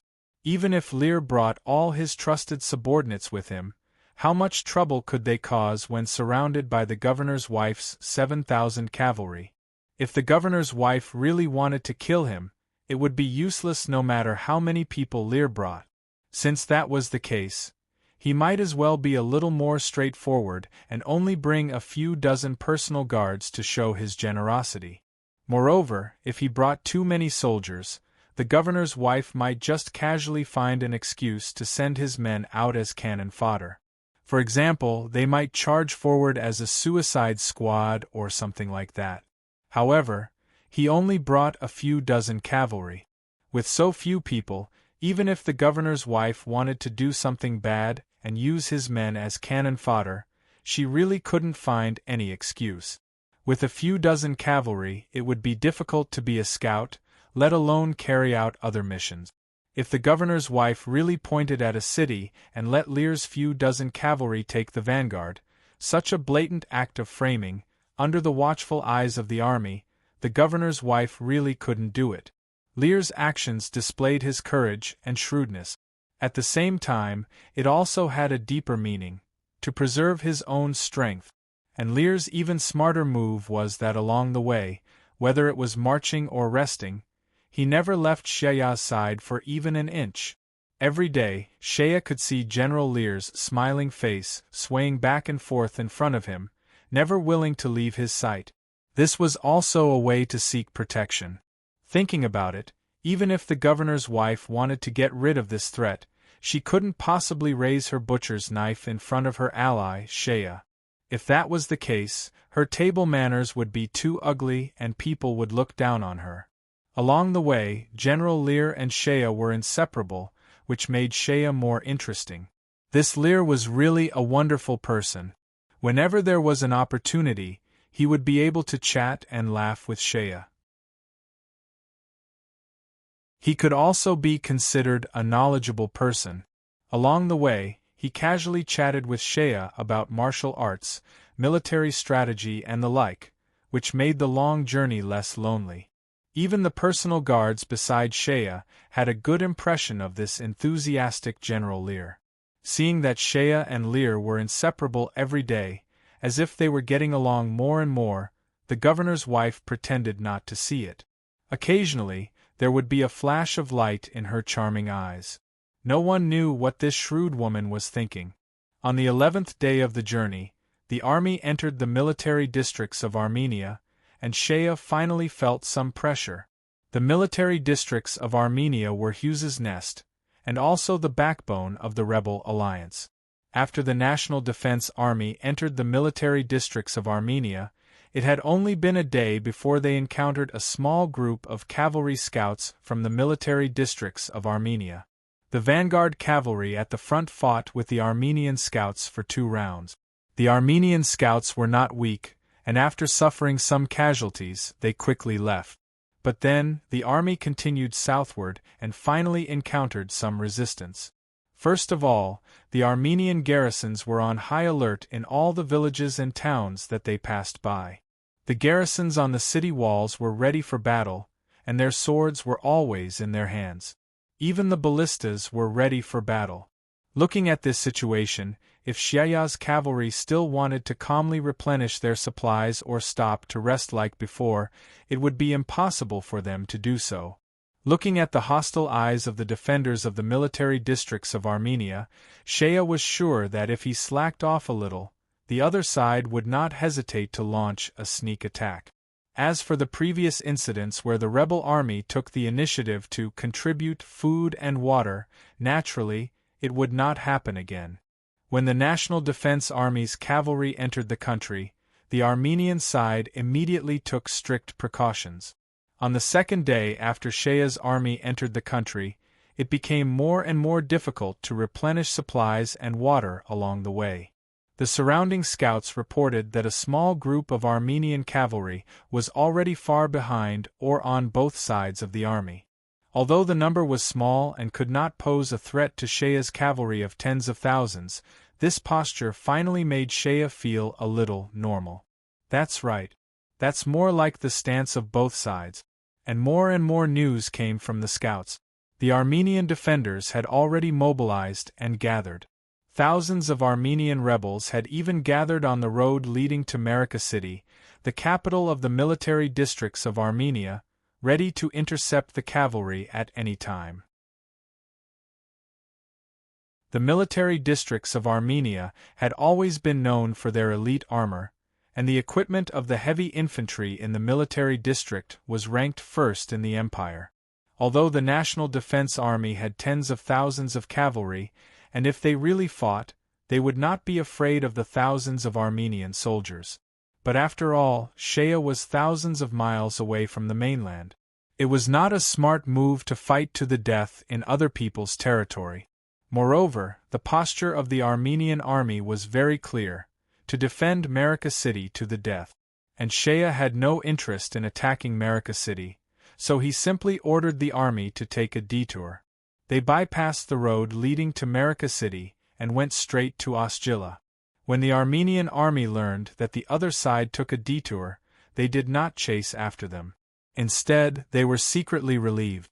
After passing Marika City, the National Defense Army sped up. Within 2 days, the army had left the borders of the military districts of Armenia. They had entered the empire's Central Administrative District. The Central Administrative District of the empire was also commonly known as the Imperial Capital Administrative District. After entering this district, in a broad sense, they had arrived at Ostjila City. The area of this administrative district was about half the size of an administrative county of the empire. It included the imperial capital Ostjila, the 4 citadels, and several small towns around it. After the army entered this area, they immediately felt the depression brought by the war. The rebel army had besieged the imperial capital for nearly a year. Hundreds of thousands of rebel soldiers had gathered outside the city. The entire Ostjila administrative district, the big and small towns, as well as the 4 citadels, had long fallen into the hands of the rebel army. The place had been plundered by the rebel army. All the towns and villages that they passed were empty. The closer they got to Ostjila City, the more desolate the place was. In some places, the towns and villages had been burned down and the forests had been cut down. The hundreds of thousands of rebel soldiers had occupied this area for more than half a year. The supplies and military equipment they had consumed, other than being transported from the rear, had to be obtained locally. Many of the towns and villages, even the walls and buildings, had been demolished. The wood and stones had been transported to Ostjila City to be used for military purposes. Many of the local residents had also been forcibly conscripted to become young and strong men. In some of the small towns and villages, there were even logistics units of the rebel army left behind. As the National Defense Army advanced, the vanguard cavalry had already exchanged fire with some of the rebel soldiers. Fortunately, most of the rebel soldiers did not have the heart to fight.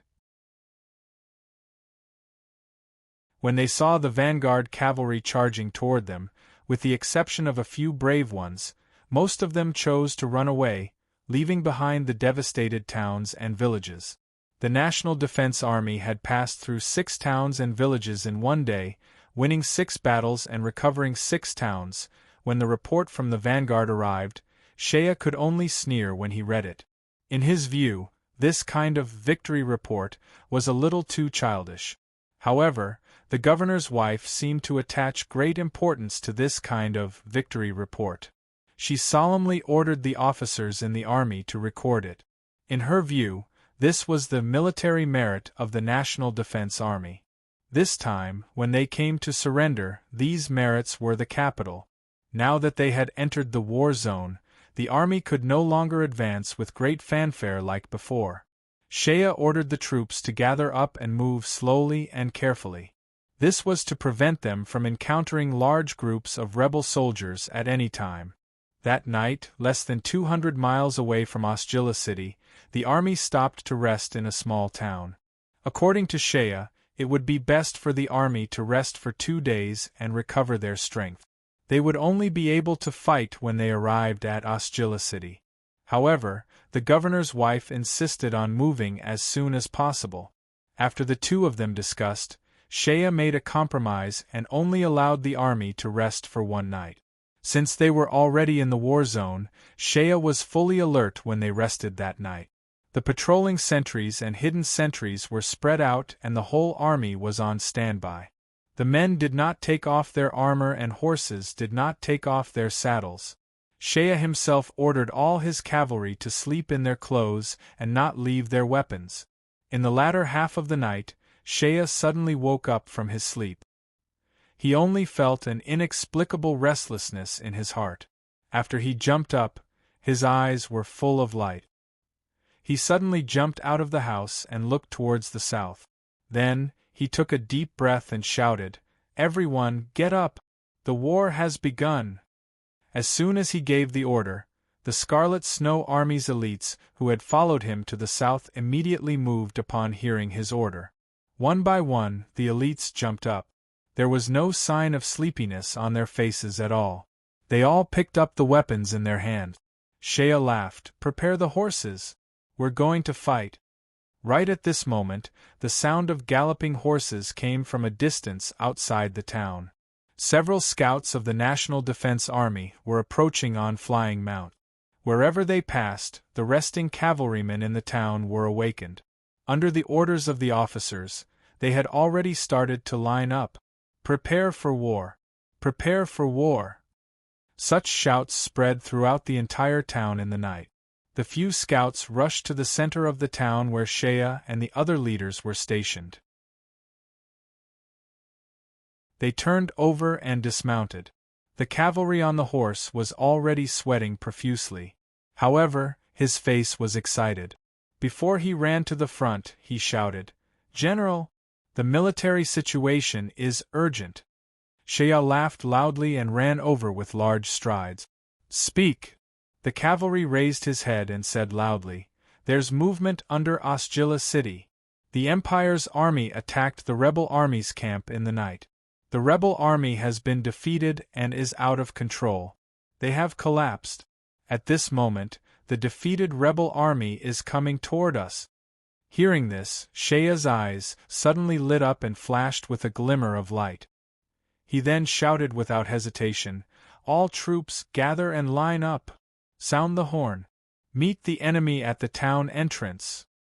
Although everyone was resting in the war zone, they were not able to sleep well. With the order to gather, the entire army immediately moved out. These 10,000 cavalry soldiers were all elite. Shea's 2,000-plus cavalry soldiers were the elites of the elite. Hearing the order, they moved out. In just a moment, Shea's cavalry soldiers had gathered at the town entrance. The cavalry soldiers from the Besta military district, however, were still panicking as they prepared their horses. Shea sneered. He did not wait for the Besta military district. Seeing that his cavalry soldiers had already formed up and were ready for battle, Shea turned over and mounted his horse. Just as he was about to speak, he heard a loud voice beside him. "General, where are you going?" Turning around, he saw that it was Lear. This guy was also fully armed and clad in armor. He led his warhorse and ran over to Shea's side. Behind him were dozens of riders, all of which were his trusted elite subordinates. "Naturally, I'm going to meet the enemy," Shea said lightly. "This opportunity cannot be missed. I will lead my men to charge first. You go inform the governor's wife, and ask her cavalry to come and support us." Lear heard this and smiled gently. He pointed to a guard beside him. "You go inform the governor's wife." Then he turned over and mounted his horse. He came to Shea's side and said with a smile, "The opportunity is fleeting. I am willing to charge with the general. Pass down the order. This is a small matter. Leave it to my men." Shea glanced at Lear and knew that this guy didn't dare to stay alone under that woman's eyelids. Shea didn't expose him, and only faintly smiled and nodded. Then, he grabbed his lance and shouted, "Roadrear! Follow me to meet the enemy! Forward! Forward! Forward!" Thousands of majestic voices suddenly shouted in unison. Shea had already taken the lead and charged forward. Behind him, spears formed a forest. Iron hooves trampled and dust flew. Shea's 2,000-plus cavalrymen rushed out of the small town and headed south. After walking for less than a quarter of an hour, they rushed over a high slope. Ahead of them, they could already hear a tide of battle cries and shouts. Shea rushed up the high slope. Sitting on horseback, he looked around and suddenly sucked in a deep breath. Rout! What a rout!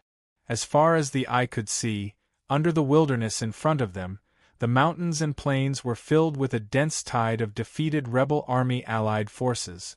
Throwing away their helmets and armor, they ran like wolves and boars, utterly defeated. Looking around, the rout of the tide seemed to have spilled over the earth in the night.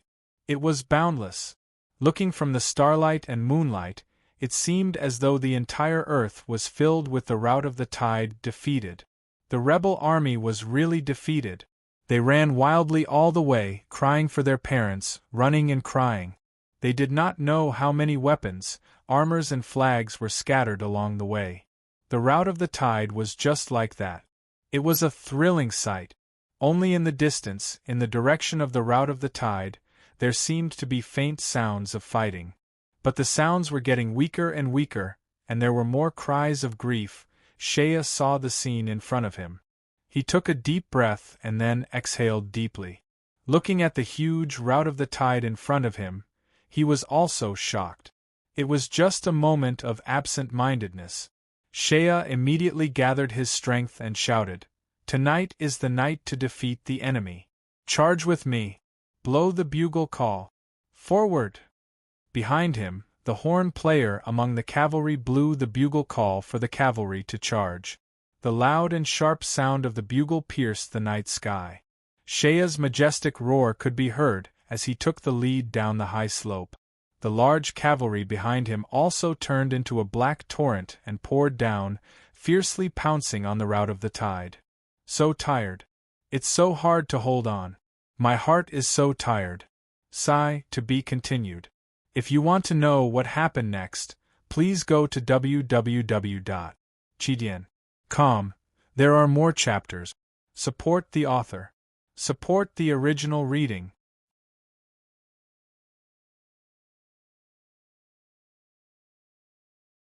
Chapter 478. GOR Chapter 439. Old friend. The black horde of cavalry swept down from the hillside, and with the momentum of a thunderbolt, they viciously pounced on the endless waves of defeated rebel soldiers in the wilderness. The hillside was not high in the first place. However, Shea's 2,000-plus mounted soldiers seemed to have descended from the heavens. In the already dark night, they were like divine soldiers descending from the heavens. The rebel soldiers were already in a state of disarray. How could they possibly be able to stop them? Shea took the lead and raised the lance in his hand.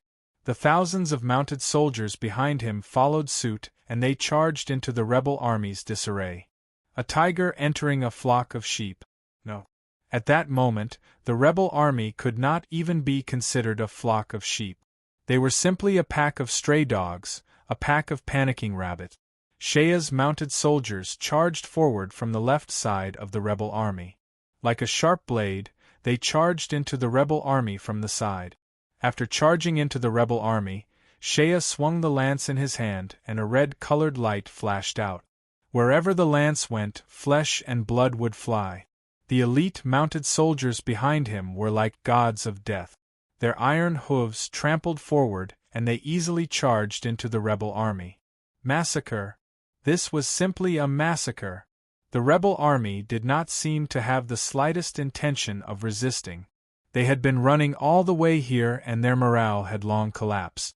When they saw a group of ferocious cavalry charging in from the side and charging into the ranks of the defeated rebel army, the black armored cavalry seemed to have eroded away a part of the rebel army. Wherever the armored cavalry went, the rebel army in front of them would be pulverized into pieces. At a time like this, who would care about resisting? They could only scream out miserably as they struggled to run away. Shea led his mounted soldiers to charge into the rebel army's disarray. They did not encounter any obstructions. His lance had reaped countless lives in just moments. Who knows how many unlucky rebel soldiers were trampled into meat paste by the iron hooves. In the darkness of the night, Shea led his mounted soldiers and charged forward. It did not take long for them to carve out a large gap in the rebel army's disarray. Shea's body was covered in blood, and he led his mounted soldiers far into the wilderness. Turning his head, he found that he had long since charged out from the rebel army's disarray. The mounted soldiers behind him were all in the same state. Their faces and bodies were covered in blood, and they looked like demons from hell. The charge just now had easily pierced through the defeated rebel army from the side. The rebel army did not put up any resistance and allowed Shea's cavalry to reap their lives to their heart's content. The rest of the rebel army was still scattered as they madly ran towards the south. Shea took a deep breath. Such a massacre did not stir up any fighting spirit in him. After frowning, he turned his head and shouted, "Split up! Divide them into small groups and annihilate them." Among the mounted soldiers under Shea's command, even if they were not the 500 elite riders, the rest were all from the roadrear cavalry. Which one of them was not an elite soldier? Chasing after the enemy and dividing them up was a tactic that could be easily executed even with their eyes closed. Once they received Shea's order, the mounted soldiers immediately whistled and split up according to their small groups. Each group of 50 mounted soldiers quickly spread out in all directions, dividing the rebel army into small groups. This time, it was as if they had turned into countless sharp blades, slicing the huge piece of fat meat that was the rebel army's defeated brigade into pieces. In history, if the defeated side was pursued by mounted soldiers, it would usually be a one-sided massacre. What's more, Shea's elite subordinates, most of the rebel army were foot soldiers. In the wilderness, even if they were to run, how could 2 legs outrun 4-legged horses? Additionally, the roadrear cavalry were proficient in battle tactics. This sort of division and annihilation tactic was executed to perfection. Instantly, wails and cries of agony could be heard coming from all directions. Many of the rebel army soldiers were caught up and surrounded by the mounted soldiers.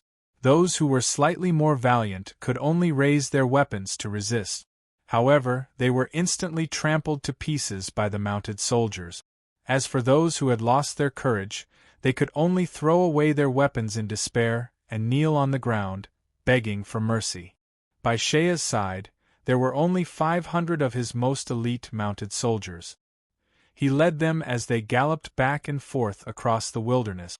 As long as they discovered a small group of rebel soldiers that showed signs of gathering together to resist, he would immediately lead the 500 mounted soldiers to charge forward and crush the small group of rebel soldiers, not giving them the slightest chance to take a breather or organize a resistance. Shea carefully searched for the target. Although most of the defeated soldiers were infantrymen, there were also a small number of mounted rebel soldiers mixed in. It could be assumed that they were probably high-ranking officers of the rebel army who were able to escape with a small number of mounted guards. These people were really unlucky. Shea tossed the small fish to his subordinates and led the mounted soldiers to search for the big fish in the tide. Whenever he saw a small group of rebel soldiers, Shea would immediately lead his men to charge forward. He couldn't be bothered with who the other party was and would directly charge forward. Regardless of whether it was a high-ranking officer or a governor, he would pierce them with a spear or behead them with a flaming fork before leading the mounted soldiers to the next target. Shea didn't have time to reap the rewards of such a massacre. It wasn't until he cleaned up the battlefield that he discovered that 4 high-ranking officers and 2 governors had died at his hand. It was an unexpected gain. Shea had been killing for a while, and most of the rebel soldiers had already given up resistance. Most of them surrendered on the spot and only a small number of them headed north. After all, Shea's mounted soldiers were still a little too few and couldn't completely contain such a huge tide of retreating soldiers. However, Shea wasn't worried. He knew that there were still thousands of mounted soldiers from the Besta military district in the northern town. Although the mounted soldiers from the Besta military district would soon be his elite troops, he had wasted so much time here that the enemy should have finished organizing their troops by now. As for the small number of rebel soldiers that had escaped the net, he would leave it to the Besta military district to deal with them. Shea led his 500 mounted soldiers all the way south. Along the way, they encountered some retreating rebel soldiers. He didn't care about them and directly led his cavalry to flatten the front of the wilderness, causing the retreating rebel soldiers to flee in all directions. After charging for about 15 minutes, he suddenly heard a bugle call and the sound of horse hooves from the south. When Shea heard it, he realized that it was the bugle call of the Byzantine Empire's army. He rushed over with his 500 mounted soldiers and saw a group of mounted soldiers chasing after a large group of retreating rebel soldiers as if they were chasing a flock of sheep. There weren't many of the mounted soldiers chasing after the rebel soldiers, only a few hundred of them. Their ranks were also a little scattered. On the other hand, although the retreating rebel soldiers were scattered and disorganized, there were still over 10,000 of them scattered across the wilderness. The commander of the mounted soldiers seemed to be very experienced. He didn't get too close to the retreating rebel soldiers. He constantly blew his bugle call and gave off a strong aura as he chased after the retreating rebel soldiers. As long as the retreating rebel soldiers slowed down a little and showed signs of stopping to organize a resistance, the commander would immediately lead the mounted soldiers to speed up and kill them. After defeating the retreating rebel soldiers, he would then slow down and shout loudly. It was obvious that he was deliberately scaring the rebel soldiers and making them run with all their might. This kind of pursuit was the most cunning and ruthless method. He didn't really fight to the death with the retreating rebel soldiers. Instead, he drove the retreating rebel soldiers to run until they exhausted their strength before finally taking them down. This saved him a lot of effort. Shea led his 500 mounted soldiers south, and just so happened to run into this group of rebel soldiers. How could Shea be courteous? He directly led his men and charged forward, sweeping through everything in their path. The rebel soldiers had been running for half a night and were already exhausted. When they saw the mounted soldiers charging at them, most of them scattered to the sides. Some even fell to the ground and begged for mercy. Shea whistled and led his mounted soldiers to the left. They circled around the wilderness before slowing down and finally coming to a stop. From afar, it could be seen that the mounted soldiers from the Empire who were pursuing the rebel soldiers had also stopped. Both sides looked at each other from afar. The mounted soldiers from the Empire appeared somewhat restless. It was as though they couldn't figure out the origins of Shea's mounted soldiers and were hesitant to move forward. The two mounted soldiers sized each other up from afar. In the middle of the wilderness, most of the rebel soldiers had already knelt on the ground and surrendered. However, neither side dared to move forward. Shea pondered for a moment before whispering, "Blow the bugle to reveal your identity." The mounted soldiers behind him took out their bugle horns. Most of the mounted soldiers under Shea's command were originally from the Rhodria cavalry. After forming the army, the bugle horns of the mounted soldiers had inherited the traditional rhythm of the Rhodria cavalry. At this moment, the iconic bugle of the Rhodria cavalry was blown. The sharp and short sound of the bugle rang out and the mounted soldiers on the other side were instantly shaken. Immediately, Shea took the lead, and the cavalry behind him followed behind him. The team slowly moved forward in formation towards the opposite side. Along the way, the surrendered rebel soldiers lowered their heads and bowed. They didn't dare to make the slightest movement for fear that the enemy would misunderstand and slaughter them. Shea led his men forward until they were less than 100 meters away from the mounted soldiers. Only then did they slowly come to a stop. Looking at them from afar, Shea frowned. Not only were the mounted soldiers of the Empire few in number, there were no more than 300 to 500 of them. Even their formation was somewhat disorderly.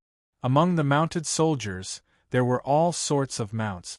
Some of the mounts were clearly not war horses. Instead, they were horses or mules to make up the numbers.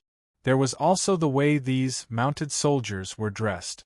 Only a small number of them were wearing the standard armor of the Empire's mounted soldiers. Most of them were wearing the light armor of the Empire's infantry. Even their weapons were somewhat messy. A small number of them were using lances.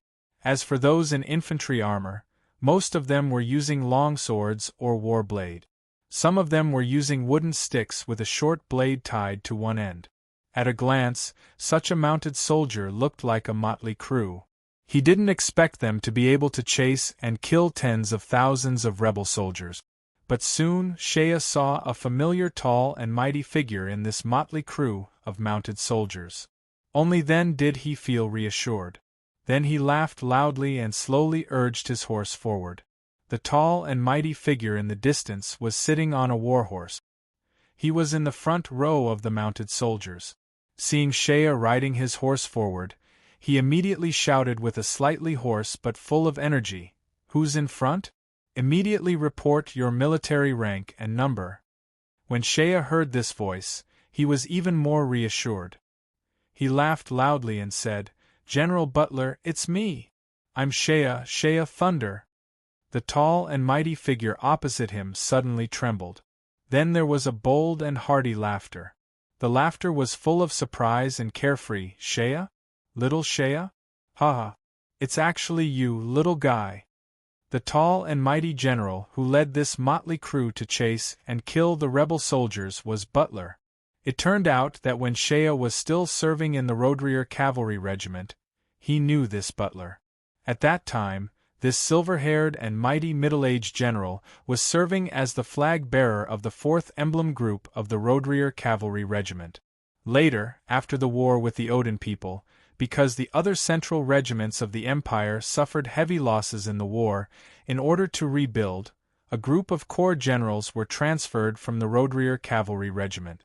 This silver-haired man Butler was transferred to the position of General of the Empire's 9th Regiment. He was considered to have been promoted and officially entered the ranks of the Empire's top generals. At that time, the original flag-bearer of the 1st Emblem Group of the Roadrear Cavalry Regiment, Soja, was transferred to the position of General of the 2nd Regiment. The Empire's arrangement was firstly to transfer the core strength of the Empire's most elite army to rebuild the other regiments. The other reason was to transfer the most senior officers of the Roadrear Cavalry to make room for the future General of the Roadrear Cavalry Regiment, Roer, to take over. This was especially so for Soja. He was originally the successor that Adrik had been grooming when he was in the Roadrear Cavalry Regiment. In the end, after Adrik was transferred, the Empire sent Roer to take over the position of general. In order to avoid awkwardness, they simply transferred Soja to another regiment to be a general. It was considered a promotion and a small consolation. After the Empire left, they had a very tight control over the military power of the central regiments, especially the generals and officers. In order to prevent the generals from being too self-centered and to prevent the situation of the governor of the Tima military district from seizing power, the Empire had never allowed a general to be the commander of a unit for too long. After a period of time, there would always be a transfer. It was also considered a method of checks and balances. At this moment, Butler in front of Shea was one of the core forces of the former Roadrear Cavalry. During the Battle of Ostjilla, at the beginning of the war, he led his unit to reinforce Ostjilla. Together with him was the 2nd Regiment led by Soja. At that time, the two flag-bearers were transferred at the same time. During the early stages of the war, they each led their own regiments to reinforce the imperial capital and fought a few battles with the rebel army. However, the situation during the early stages of the war was not very optimistic. Although the two generals were veterans of the Roadrear Cavalry Regiment and were brave and good at fighting, the units they led, one was the 2nd Regiment and the other was the 9th Regiment. Their strength was not enough. This was especially true for the 2nd Regiment. During the last battle against Odin, they were ambushed by Hastings's Black Flag Army and were almost completely wiped out. Even their designation was almost revoked. After the war, they could only do their best to transfer the core forces from other regiments. Most of them were new recruits or people from the local garrison forces. When the Civil War broke out, the reconstruction of the two regiments was less than half complete.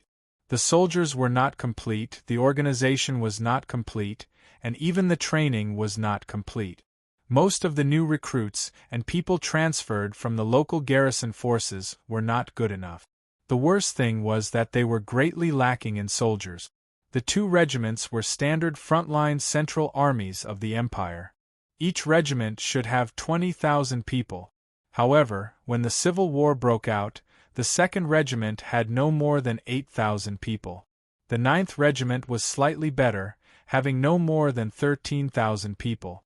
The two generals were eager to serve their country and had no other choice.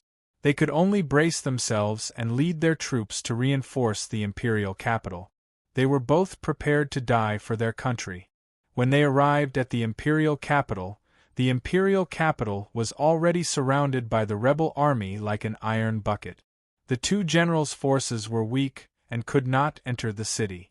Thus, they decided to join forces and set up camp outside the city. They faced off against the rebel army and fought a few battles.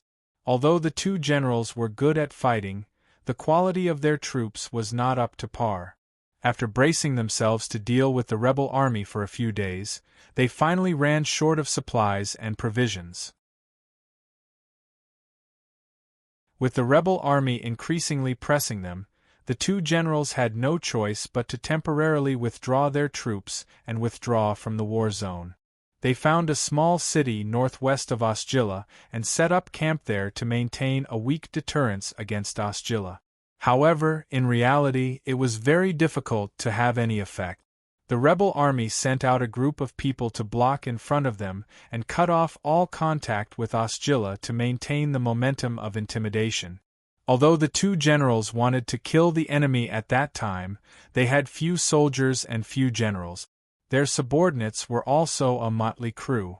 They were also short of food and had no choice but to withdraw again and again. It was not until the news of Osgilla's fall that the two generals were completely disheartened.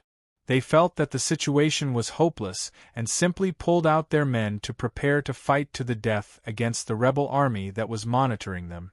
However, the situation changed again. At this moment, Butler recognized Shea and the wariness in his heart finally dissipated. Seeing an old friend in the army, the veteran general was immediately happy. He turned over and dismounted from his horse, laughing as he walked toward Shea. Shea also dismounted from his horse. The two men walked to a place and first looked at each other. Then Butler hugged Shea tightly and patted Shea's back a few times. He said in a heroic tone, "Not bad, not bad. It really is you, little guy. I knew you were someone. Now, it seems that you have really grown up." When Butler let go of Shea saw that he was actually a veteran general of the Roadrear Cavalry. His originally iconic silver hair had long been stained with blood. His face was naturally full of blood stains. His originally bold and powerful appearance had lost a lot of weight and he looked more haggard than before. However, his upright body still carried the unique valiant spirit of the Roadrear Cavalry. From the experience of the two men, in the Roadrear Cavalry, Shea was just a personal guard of General Adric. Butler was an emblem group flag bearer. There was a huge difference. Shea did not dare to put on airs in front of such a loyal veteran general of the Empire. He respectfully saluted a subordinate. Butler's spirit was very excited. He glanced at the several hundred riders behind Shea, who were quietly standing in a tight formation.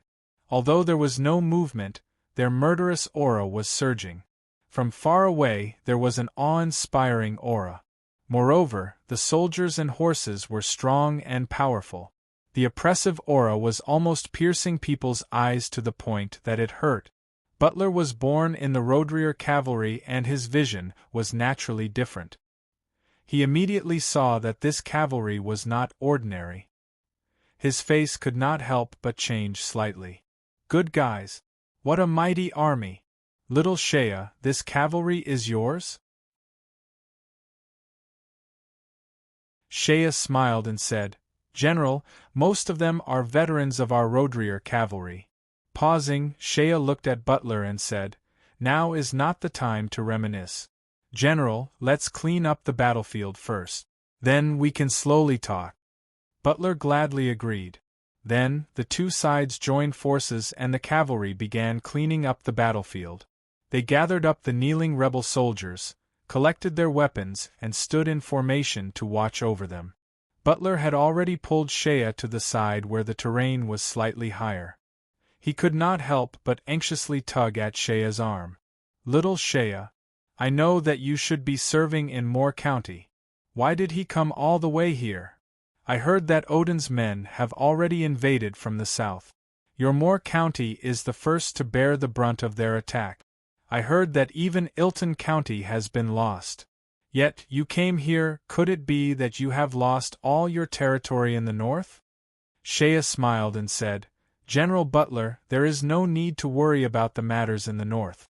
I, Shea, am also from Rodriguer County. If the north is really occupied by Odin's men, why would I appear here? We, the people from Rodriguer County, do not have the tradition of deserters." What he meant was, since I can appear here, the problem in the north has already been solved by me. Hearing that, Butler was greatly surprised. However, Shea did not wait for him to ask. Instead, he spoke first. "Sir, I came south this time to save the Emperor. Tonight's battle left me puzzled. When I was on my way here, I heard that the rebel soldiers were stationed outside the city. Why did they suddenly retreat so quickly tonight?" When he said that, Butler's face became excited. His eyes shone and he laughed out in a carefree manner. "Speaking of tonight, this battle was truly satisfying.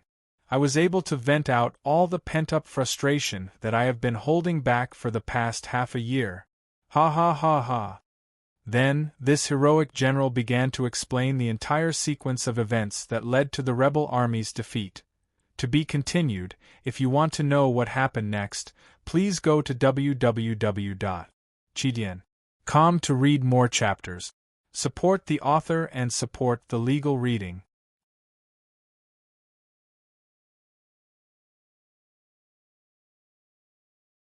Chapter 479. The previous chapter was released yesterday. This chapter is today's update. GOR Chapter 440. Never move forward. A few days ago, Lantis's men had forced their way into Osgilla. Seeing that the situation was not good, Salvatore and Hughes took the initiative to retreat from the imperial capital. Following that, Lantis's army successfully joined forces with the remaining defenders led by Adric. Back then, there were still various rebel armies occupying Osgilla. They were not under any command and were fighting for territory. When Lantis's men suddenly invaded, Salvatore and Hughes were quick to retreat. The other rebel armies were not as quick as those two. After Adric and Lantis's forces joined forces, they quickly launched an offensive. After several days of fighting, the rebel armies that were still occupying the city suffered a great loss. Firstly, the rebel army's morale was low due to Lantis's forceful invasion.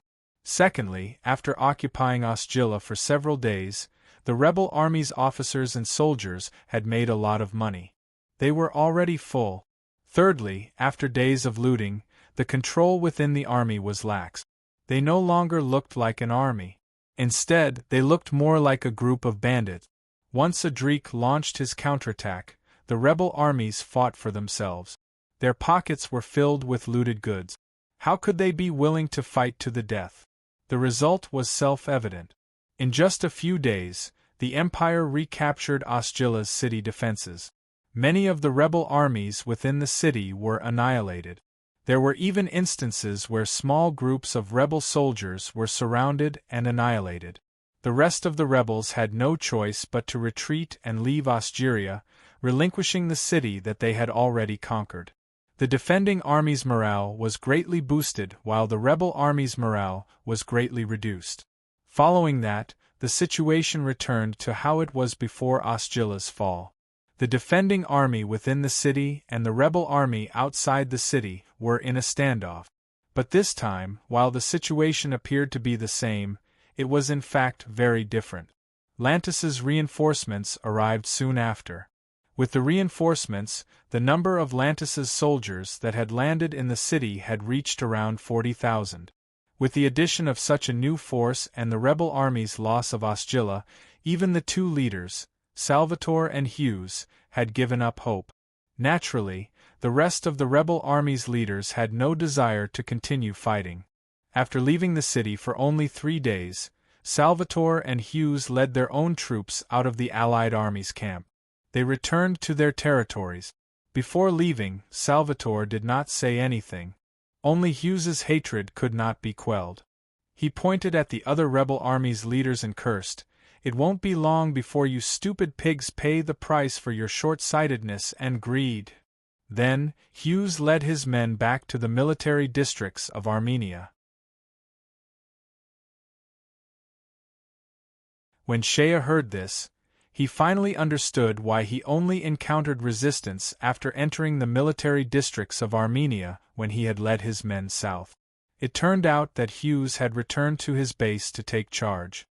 After the 2 largest rebel armies left, there was no leader in the Allied army's camp. For the past few days there had been endless internal argument. Everyone's views could not be unified. Some felt that they should continue to fight, while others felt that they had gained enough benefits and could withdraw their troops and return home. With Lantis's reinforcements in the city, the balance of power between the 2 sides had changed. Although on paper, the rebel army's military strength still had a huge advantage, in reality, the morale, fighting spirit, and determination of both sides could no longer be compared. The rebel army had no fighting spirit. Adrik became braver and braver as he fought. For the past few days, he had gone out of the city with the allied army of Lantis. They had fought a few battles with the rebel army outside the city, and the rebel army had lost miserably. Although the rebel army had many soldiers, their hearts were not united. Each of the leaders had the selfish intention of preserving their strength. How could they defeat Adrik? Adrik took the opportunity to expand his strength. He sent a small group of men out of the city to establish contact with Butler and Soja, who were stationed in the northwest of Osgilla. Butler and Soja had thought that they had lost the imperial capital and had made up their minds to repay the country with their lives. They were preparing to go to the imperial capital and fight the rebel army to the death. They only wanted to die for peace of mind. Who would have thought that the situation would be reversed? Overjoyed, they immediately gathered their troops and moved closer to Osgilla.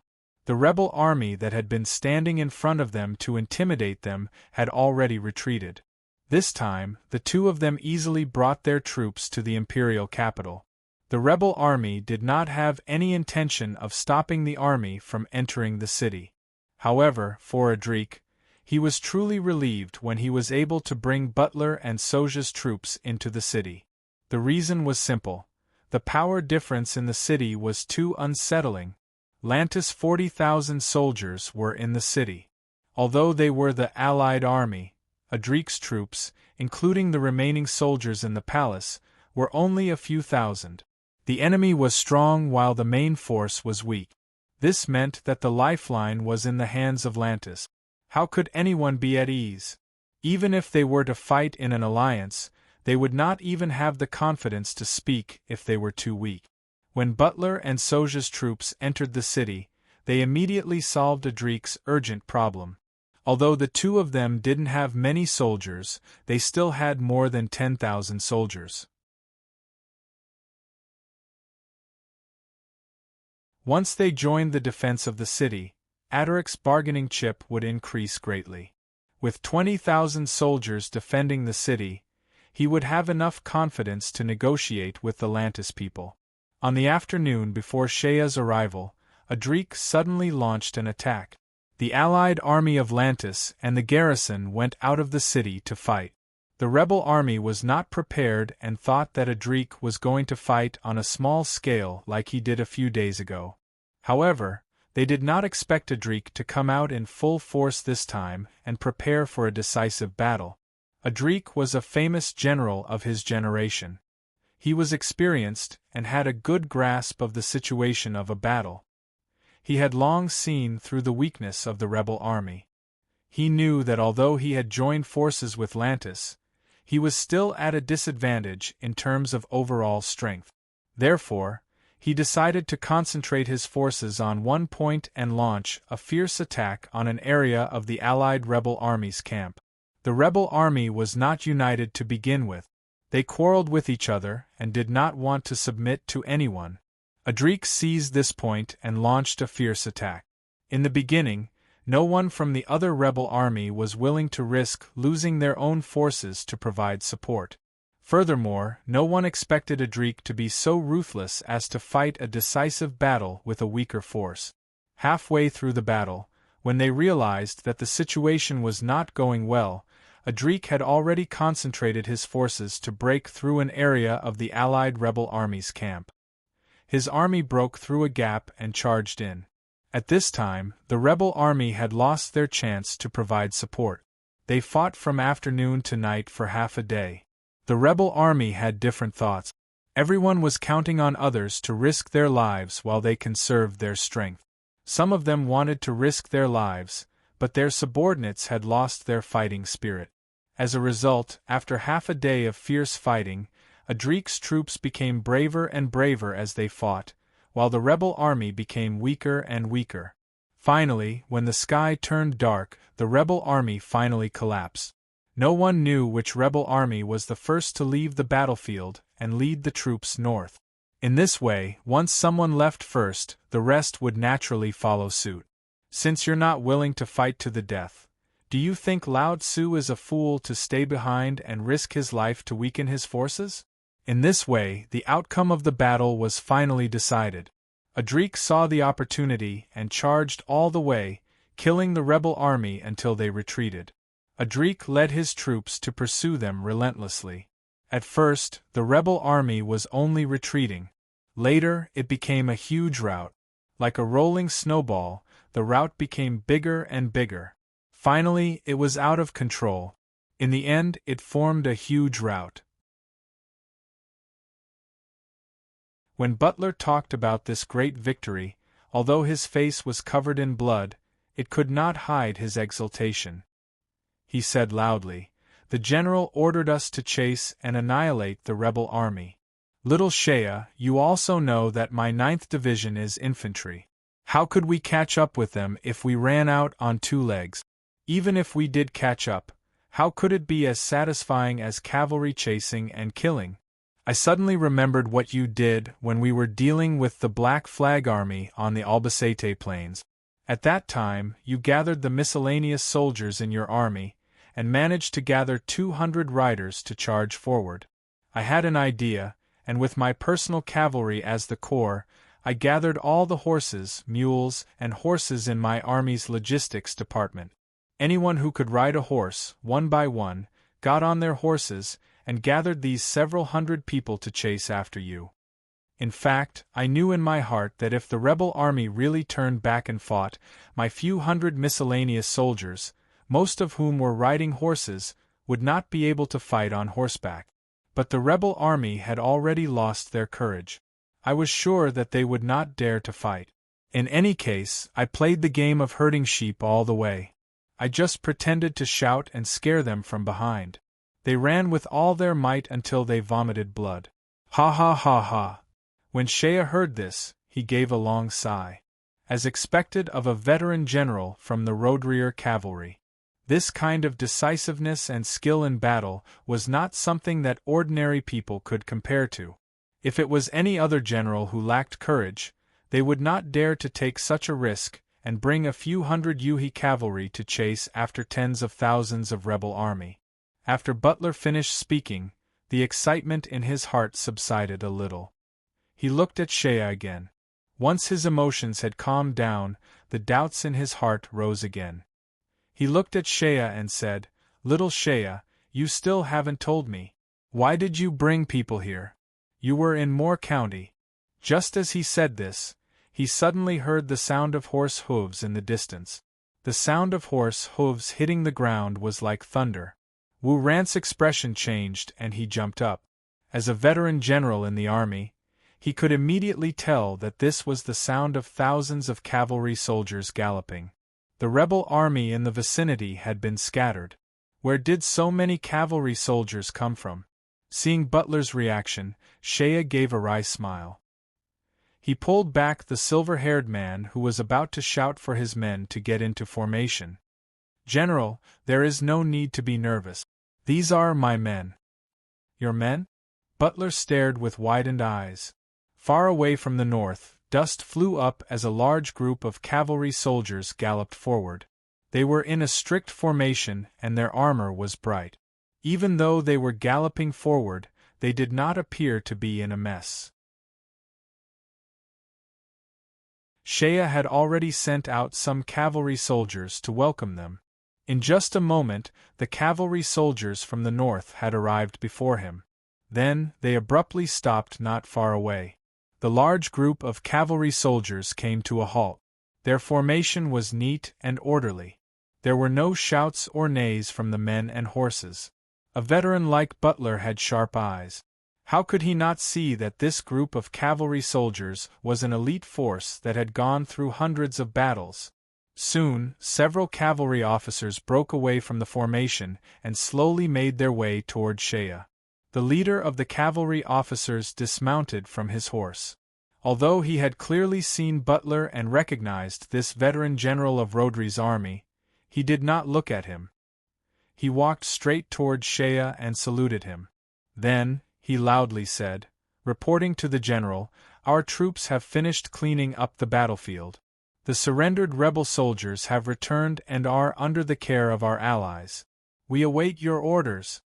This officer was also a veteran of Rhodri's army.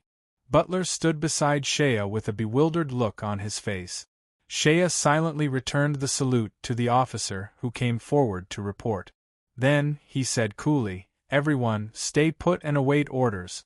Send orders to our allies to gather the prisoners of war and bring them here. Hand them over to General Butler to deal with." The officer's face was stern. He loudly accepted the order and immediately turned to leave. Butler narrowed his eyes and observed for a moment. Then, he suddenly frowned and said, "That fellow just now, he looks very familiar. He looks like—" Shea deliberately gave a faint smile and said, General, your eyes are quite good. He is also a veteran of Rhodri's army." Pausing, he put on a calm front and pointed at the 2,000 mounted soldiers who were quietly waiting in the wilderness. "I will not hide it from General. These men and horses are the ones that I brought with me to the imperial capital to protect the king." Butler's face fell. Mounted soldiers. More than 2,000 mounted soldiers. He was a cavalry general. How could he not know the difficulty of creating a cavalry unit? In his opinion, Shea was just a military officer in Moore County. Moore County was just a grain-producing region. Given the county's financial resources, it could easily support thousands of infantrymen. But to support thousands of mounted soldiers? That was simply nonsense. Not to mention, the thousands of mounted soldiers before him exuded an oppressive aura. They looked like elites who had gone through hundreds of battles. They looked just like the elite cavalry of Rhodri's army. Shea was just a small military officer in Moore County. Where did he get the ability to create such an expensive elite cavalry unit? Shea sighed. He could see the doubt in Butler's eyes. He stared at Butler and said, "Sir, this matter is not something that I can explain in a few sentences." He then reached into his bosom and pulled out a sealed letter. He handed it over to Butler and said, "Sir, please do me a favor. I have written everything in this letter. Please bring your troops back and meet with Sir Adric. You must first hand this letter over to Sir Adric." "Little Shea, what kind of magic trick are you playing?" Butler felt a little confused. Shea shook his head. His face was solemn as he said, "Please tell Sir Adric that I will bring my men and wait here for his orders. Without Sir Adric's orders, I will not take a single step forward." To be continued. If you want to know what will happen, please go to www.chidien.com. There are more chapters. Support the author. Support the original reading.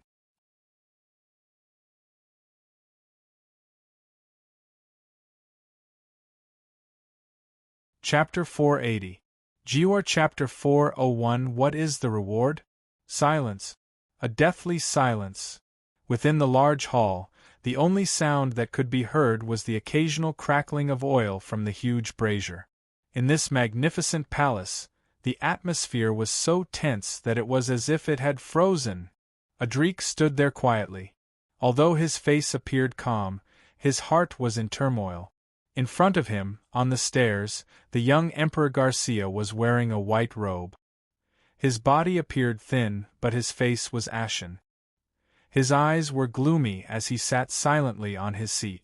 In the Emperor's hand was a letter. At this moment, in front of the Emperor, in addition to Adrik, there was also the silver-haired Prime Minister, Salem Bonili. The Prime Minister was old and frail. He sat on a chair with a frown on his face. His lips were tightly pursed and no emotions could be seen in his eyes. Beside Adrik, there was a fat figure with a faint smile on his face. It was none other than the cunning Fatso Roer. Behind Adrik, there was a silver-haired middle-aged man. It was none other than Bartley. In the hall, perhaps only the silver-haired man, Bartley, was at a loss. He really couldn't understand why the letter Shea had him deliver would lead to such a big scene. The Emperor, the Prime Minister, General Adrik, and General Roer were all gathered here because of a letter from little Shea. Shea had asked Bartley to bring back the letter a day ago. At that time, although Bartley was full of doubts, under Shea's sincere request, he could faintly feel that the matter was not simple. He could only suppress the doubts in his heart and leave his troops to slowly bring back the surrendered soldiers. He himself immediately took 2 guards and rode back to Osgilla. In the rebel army camp outside the city, he reported to Adrik about his pursuit of the rebels and his encounter with Shea. At the same time, he took out Shea's letter. When Adrik heard this news, he was naturally greatly shocked. From what he knew, Odin's people had already invaded the south. Shea was just a small local officer in Moore County. He feared that he would be the first to bear the brunt of Odin's troops. Although Adrik appreciated Shea very much and knew that Shea had that mad dog Green by his side, with Odin's army marching south, no matter how bold Adrik was, he wouldn't dare to hope that Shea would be able to resist the invasion for the country. The best outcome would be for his troops to retreat in defeat. If he was unlucky, he might have already lost his troops and died in battle. However, the news that Bartley brought back shocked Adrik. It also created a big doubt in his heart, especially when Bartley said that Shea had come down south to save the Emperor. The army he brought with him was a large group of cavalry. Moreover, they were first-class elites. According to Bartley's evaluation, they were probably comparable to our Roderier's old army. A small military officer in Moore County was actually able to bring out thousands of elites comparable to Roderier's cavalry? Fortunately, Roer, the Fatso, was by Adrik's side at that time. After hearing Bartley's report, Roer understood what was going on. Back then, he had sent out his entire army to attack the city, leaving behind the seeds of Roderier's cavalry. It would appear that Shea had really absorbed them. Roer then told him about the hidden chess piece that he had made. After hearing that, Adrik did not express any opinion. At the very least, the doubt in his heart was slightly dispelled. However, when he opened up Shea's sealed letter and read it, Adrik was shocked. Shocked. Complete and utter shock. Inside the sealed letter, there were actually 2 different letters. One was written by Shea to Adrik. The other was an official document written by Shea. It was in the form of a military report to be submitted to the central government of the empire. Shea's personal letter to Adrik was only read by Adrik and Roer. Even Bartley was only standing outside the tent to wait. What surprised Bartley was that this battle was obviously a glorious one. They had defeated the rebel army in one fell swoop. With such a grand victory, Adrik was originally feeling excited. Furthermore, he had chased after the rebel army and returned to report back. Initially, he was in high spirit. However, after reading Shea's letter, Adrik's expression suddenly changed. Not only did Adrik's expression change, even Fatso and Roer, who had always been sloppy, had strange expressions on their faces. It was clear that they were extremely shocked. There were also traces of nervousness and worry. Immediately after, Adrik immediately gave the order to bring Roer back to the city to have an audience with the Emperor. He also asked Bartley to accompany them. After arriving at the palace and having an audience with the Emperor, Adrik handed over Shea's secret letter to the Emperor. Naturally, it was the official document. Shea's personal letter to Adrik was actually burned by Adrik in front of Roer after reading it. After His Majesty finished reading the document, his expression changed drastically. At first, it seemed like he was shocked and overjoyed. However, it quickly turned into doubt, and in the end, there was even a hint of unhappiness. That unhappiness eventually condensed into a haze that gathered between his eyebrows and refused to disperse. Even his eyes seemed to be somewhat gloomy. Naturally, Bartley was not qualified to see the contents of the official document. He only followed Adrik to have an audience with the Emperor and saw the changes in the young Emperor's expression with his own eyes. Then, the Emperor immediately called for a guard and sent someone to invite the Prime Minister over for a discussion. Bartley realized that this matter was not as simple as it seemed. It was not simple at all. After the Prime Minister arrived, the Emperor showed him Shea's official document. Even Salambanili's expression changed. The hall fell into a deathly silence. Finally, after a while, Adrik coughed and bowed to the Emperor. He slowly said, "Your Majesty, I have brought General Bartley here. Please ask him to tell you about his encounter with Shea." After saying that, without waiting for the Emperor to speak, Adrik turned to look at Bartley and slowly said, "Bartley, tell me. How did you encounter Shea while chasing the rebels? What happened? Tell me everything in detail." Bartley's heart was filled with doubts, but he naturally would not disobey Adrik's words. He could only patiently and slowly tell the story. His eloquence was average, so naturally, his words were dry. Fortunately, he was careful enough to tell the story clearly. After Bartley finished, Adrik nodded to him and sighed. "Thank you for your hard work, Bartley. Military affairs are heavy. We are still gathering the surrendered soldiers outside the city. You can go first." Bartley immediately understood. The matter that these big shots were going to discuss was not something that he was qualified to participate in. He immediately nodded and looked up at the Emperor. Garcia frowned, seemingly unhappy with Adrik's action of directly giving Bartley orders. But then, the Emperor nodded and solemnly looked at Bartley. "Thank you for your hard work, General. You can go first." After Bartley left with a heart filled with doubts, the atmosphere in the hall became even more tense. For a long time, whether it was the Emperor, the Prime Minister, or even Adrik and Roer, everyone was silent. After an unknown amount of time, Prime Minister Salambanili suddenly stood up and bowed to Emperor Garcia. Then, he turned to Adrik and solemnly said, "Lord Adrik, this Shea thunder is under your command. If we are talking about understanding people, naturally you are the most knowledgeable. Please tell me, the contents of this document are really shocking. Is it true or false?" Adrik's expression did not change. He immediately said firmly, "I naturally trust this guy Shea Thunder. He is brave and courageous, and his aptitude is outstanding. He would never make a false report about this kind of thing." After pausing for a moment, Audiobook continued, "Moreover, this document wasn't written by him alone. Green's name was co-signed at the bottom. Green is a veteran general of the Empire's army and is loyal to the Empire and the royal family. He is absolutely trustworthy." When Green's identity was mentioned, the Prime Minister nodded. Green was a standard general of the Eagle family, a general who was loyal to the imperial family. There was no doubt about this. It was just that, the contents of this document were simply too shocking. Adrik and the Prime Minister said these two sentences. Then, the two of them looked at each other and closed their mouths at the same time. After a moment of silence, Emperor Garcia finally took a deep breath. The young emperor opened his mouth. At first, he seemed to smile, as if he wanted to show some joy. But the gloominess in his laughter could not be concealed. Ha ha, ha ha.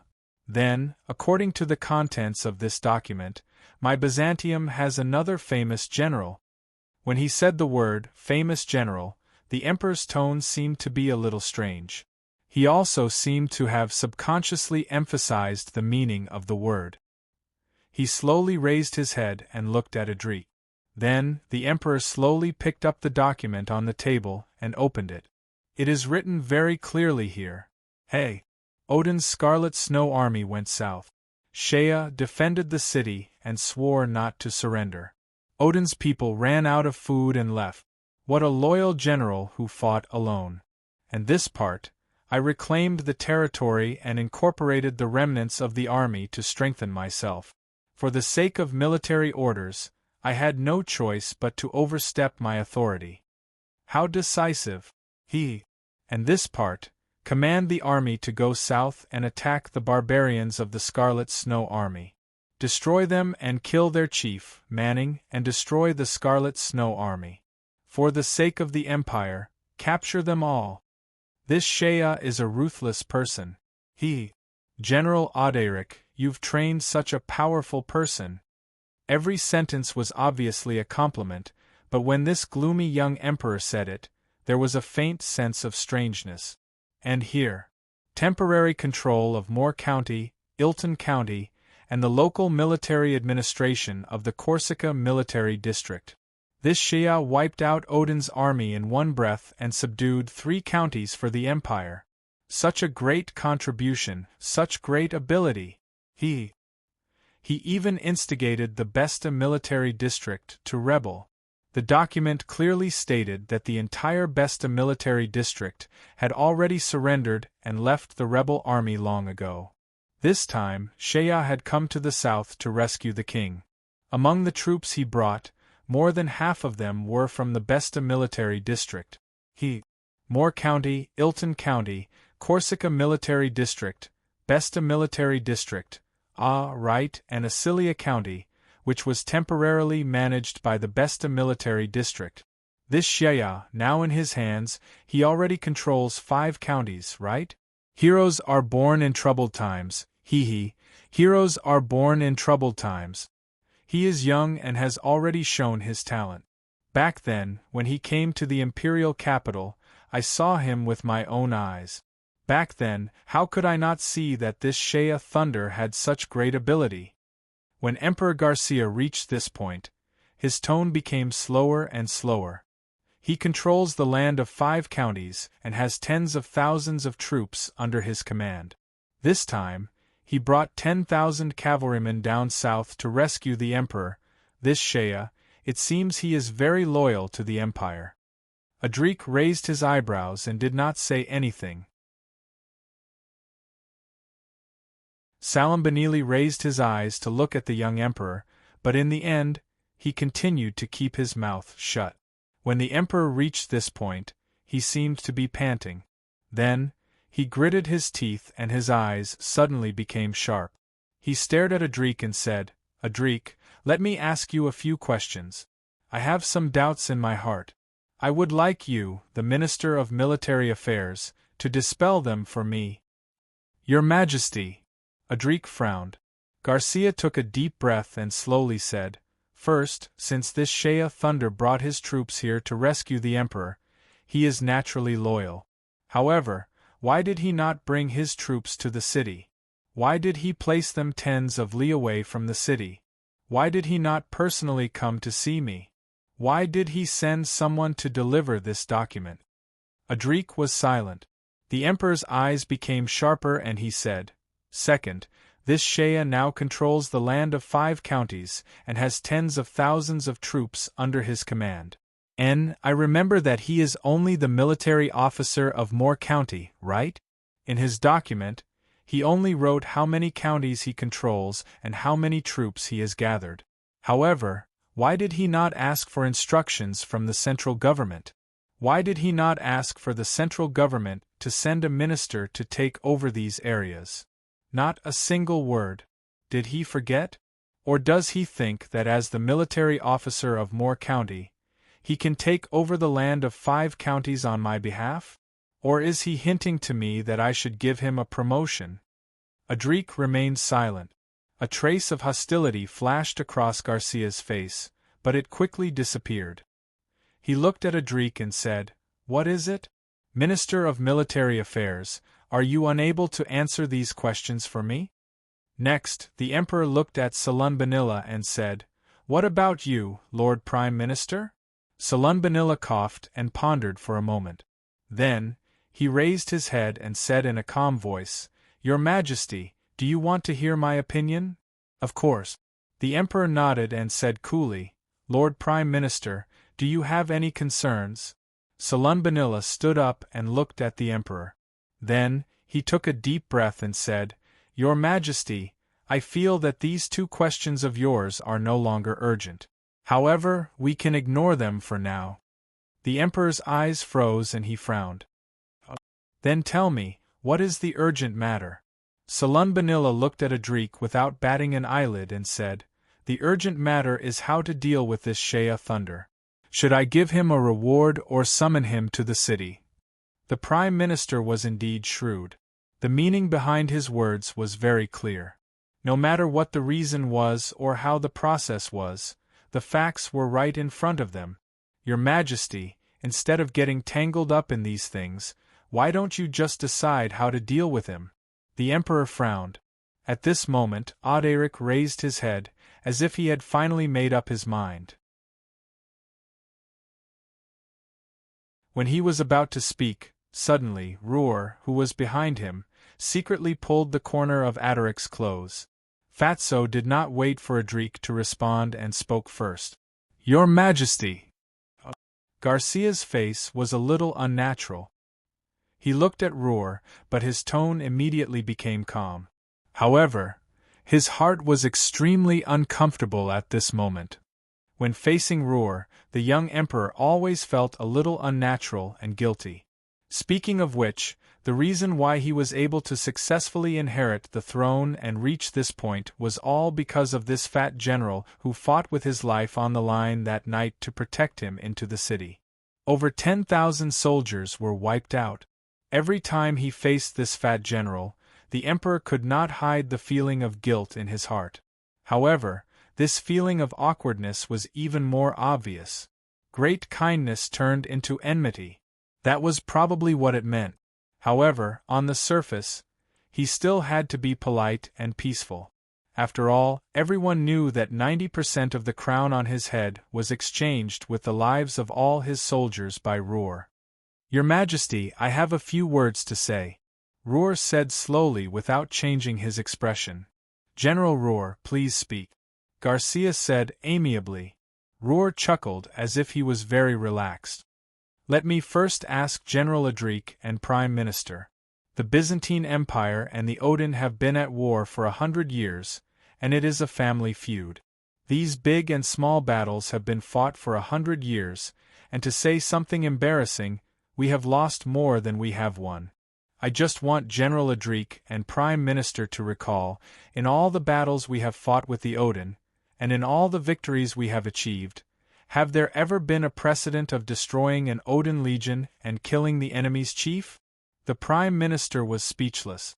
Adric immediately understood Ruhr's meaning and said without hesitation, "There has never been such a battle achievement." "That's right." Ruhr seemed to smile, and there was still a somewhat roguish smile on his face. "I also remember that there has never been a case of wiping out an Odin legion, and it was the Scarlet Snow Army, one of the 5 major Odin tribes. Even that old man Manninger died. Such a battle achievement, it is not an exaggeration to say that it is an unparalleled battle achievement. I, Ruhr, definitely do not have the ability to say something embarrassing. I, Ruhr, definitely do not have this ability." "Well, General Adric, you can't do it either, right?" Adrik was secretly laughing, but on the surface he said seriously, "That's right. I was the general of the Rodreer cavalry and fought with the Odin for many years. Although I had some small victories, I am ashamed to say that I have never had the merit of wiping out an entire legion. Well, such a great merit is unprecedented." "That's right." Roar smiled at Adrik.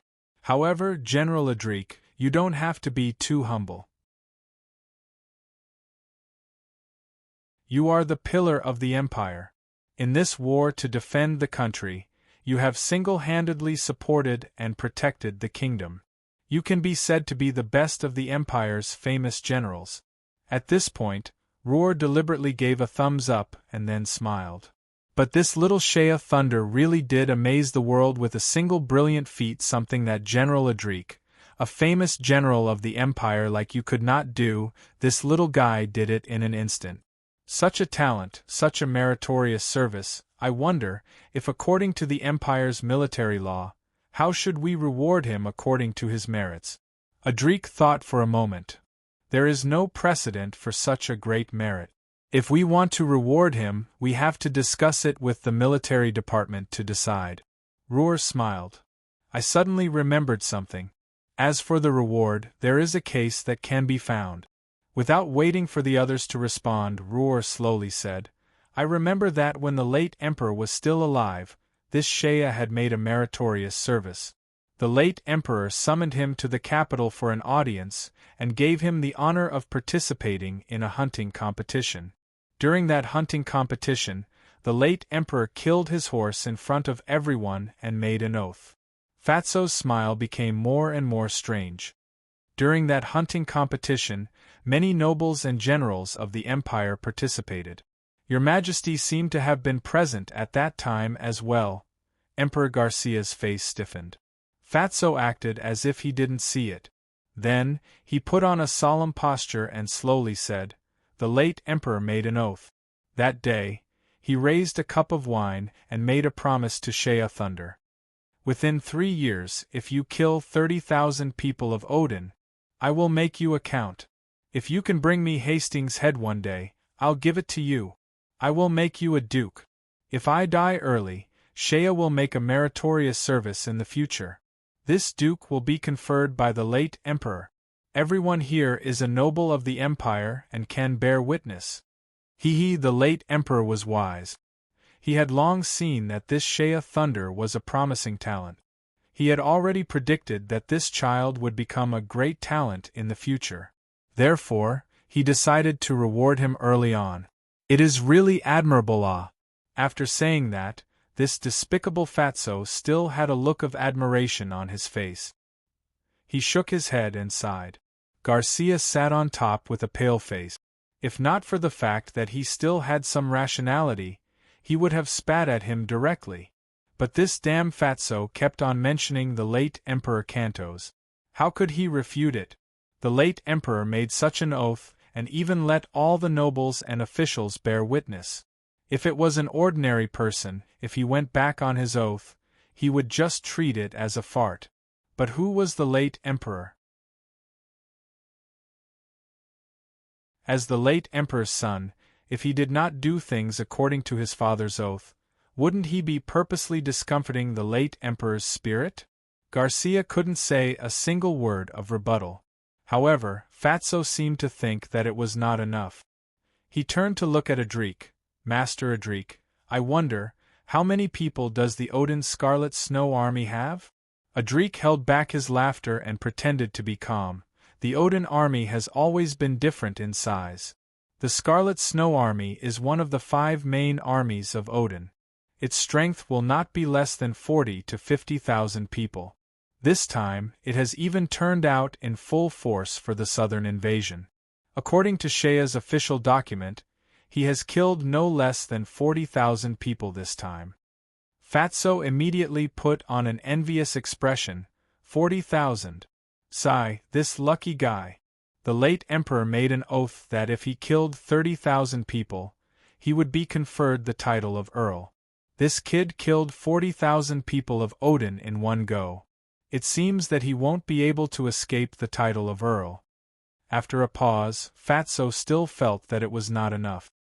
He pretended to look at the Prime Minister with a naive look. Prime Minister, I wonder if the position of the Scarlet Snow Army's chief, Manninger or Hastings, is higher? Salambanili's face was also a little ugly. He hesitated for a while before finally smiling bitterly. This Manninger is the chief of the Bashak tribe, one of the 5 main tribes of Odin. He is the most powerful person in the Odin Empire, the confidant of the Emperor Odin. He has tens of thousands of soldiers, and his tribe is powerful. Hastings is the most famous general of Odin. He has outstanding military achievements that, if we talk about status, they are probably equal. In fact, when the old Prime Minister said this, he was blushing a little. If they were to talk about the status of Manninger and Hastings in the Odin Empire, Manninger was undoubtedly higher than Hastings. As the chief of the Bashak tribe, one of the 5 main tribes of Odin, how big was the population and power that he controlled? Although Hastings was more famous in the Odin Empire, he was only the commander of an army. If they were to talk about power, he was far from Manninger. Moreover, Manninger was the confidant of the Emperor Odin. It was said that the Emperor Odin called him brother. How could a simple general like Hastings compare to his position? To say that the two of them were of equal importance was already something that the old Prime Minister had said. When Fatso heard this, he purposely pursed his lips. This is difficult. Although the late Emperor said that if Shea killed Hastings, he would be conferred the title of Duke. But now, although he didn't kill Hastings, he killed an important person in the Odin Empire who has the same status as Hastings. This reward, when Adrik heard this from the side, he couldn't help but sigh in his heart. This Ruhr was ruthless enough. With just a few words, he had won a reward for that brat Shea. No matter what, according to the late Emperor's will, Shea, a mere count, couldn't escape. If he fought for another one, even a duke was possible. He had already said that although he didn't kill Hastings, the weight of Manninger's head wasn't inferior to that of Hastings. Even if he wasn't conferred the title of duke, he couldn't be stingy, right? This was the late Emperor's vow after all. Although Garcia tried his best to remain calm, his hands hidden under his sleeves were already faintly trembling. He forcibly suppressed the anger in his heart and glanced at Ruhr, only to see Fatso looking at him with an honest and considerate expression. He could only fiercely clench his teeth and pretend to be calm. All right, General Ruhr, I've listened to your advice. As for this Shea Thunder's reward, I'll think about it before making a decision. He weakly raised his hand. I'm a little tired. The 2 generals are busy with military affairs. You can leave first. Tonight, I'll summon the 2 of you again tonight. Adrik and Fatso glanced at each other, then bowed and left. After the 2 generals left, the old Prime Minister still sat there without moving. The Emperor quietly waited for the 2 generals to leave. After the door closed, he waited for a while. Garcia's face suddenly revealed a look of fury. He abruptly stood up and viciously slammed his palm on the table. "Pah!" Garcia's chest heaved up and down. His face was ashen and his breathing was hurried. His entire body faintly trembled. Seeing the Emperor's furious expression, the old Prime Minister secretly sighed. Then he slowly stood up and solemnly bowed to the Emperor. From his mouth, as if playing down the words, he slowly spat out a sentence. "Your Majesty, please don't forget, General Span has already died for the country." These seemingly calm words fell into Garcia's ears, and the young Emperor's body suddenly trembled. Garcia's fury suddenly disappeared in an instant. He heavily exhaled, then turned his head to gaze at the old Prime Minister. The expression on his face gradually calmed down, and finally became peaceful. "Thank you, Prime Minister, for your advice." Garcia nodded. Just now, these seemingly unrelated words suddenly calmed the Emperor's anger when speaking of General Span, who had died for the country for many days. The old Prime Minister's political skills were indeed profound. The hidden meaning behind these words was, Span was dead, and at present Adrik was the only one in the army. For the time being, there was no one who could keep Adrik in check. Originally, the Emperor used General Span because of his loyalty to the imperial family. Span and Adrik were not of the same origin. One was in the Central Army, the other was in the Imperial City's Guard. Supporting Span was to plant a nail in the army that could keep Adrik in check in the future. But Span had died in battle. The old Prime Minister's meaning was very clear. He was reminding Garcia that Adrik's attitude just now was clearly in favor of rewarding Shea Thunder. At this moment, Adrik was the pillar of the army. His Majesty should not forcibly reject Adrik's request at this time. The Emperor looked at the Prime Minister. Salam Benili, then this Shea, is he really going to be rewarded? This guy, can't you see that he is definitely not a loyal official of the Empire? Salam Benili seemed to smile faintly. Your Majesty, I understand. The old Prime Minister pondered for a moment and slowly said, This Shea Thunder is indeed powerful. He destroyed the Scarlet Snow Army, silently controlled 5 counties in the north, and gathered tens of thousands of elite troops. His strength is not to be underestimated. This person came down to the south to save the Emperor, but did not move his troops outside the city. He refused to enter the city for an audience, but sent such an unnecessary, official document. If he directly left the army outside the city and directly entered the city for an audience with your Majesty, then reported the situation in the north face to face, and took the initiative to ask your Majesty to send an official to the north to take over the place, then he would be a loyal official. If that was the case, your Majesty did not need to say anything. I would also think that such a person should be heavily rewarded. But this person's actions, it can be seen that his heart is not pure. This impure evaluation showed the old Prime Minister's skill. After all, Shea did not have the intention of disobeying or rebelling. In general, most of it was because he wanted to strengthen his own strength and gather troops to protect himself. Moreover, the old Prime Minister's guess about Shea was almost 70 to 80% correct. To be honest, Shea did not really want to be a warlord. If the current emperor of the empire was still Emperor Kantos, and the Qigong Emperor appreciated Shea very much and treated him well, Shea might have directly left the army outside the city and entered the city to pledge his allegiance. After all, Shea was not the kind of ambitious person who wanted to be a warlord wholeheartedly. But the problem was, the current emperor was Garcia. Not to mention other things, Shea was very clear that this young emperor had a great enmity with him. Previously, the death of the emperor's boy toy, the rabbit Bonfreet, had a lot to do with him. Because of this, the emperor had made things difficult for him when he was the crown prince. Now that he was the emperor, he had the status and righteousness. If he were to say that he would let bygones be bygones, Shea would not feel at ease. Taking a step back, what a proud person Shea was! A great man.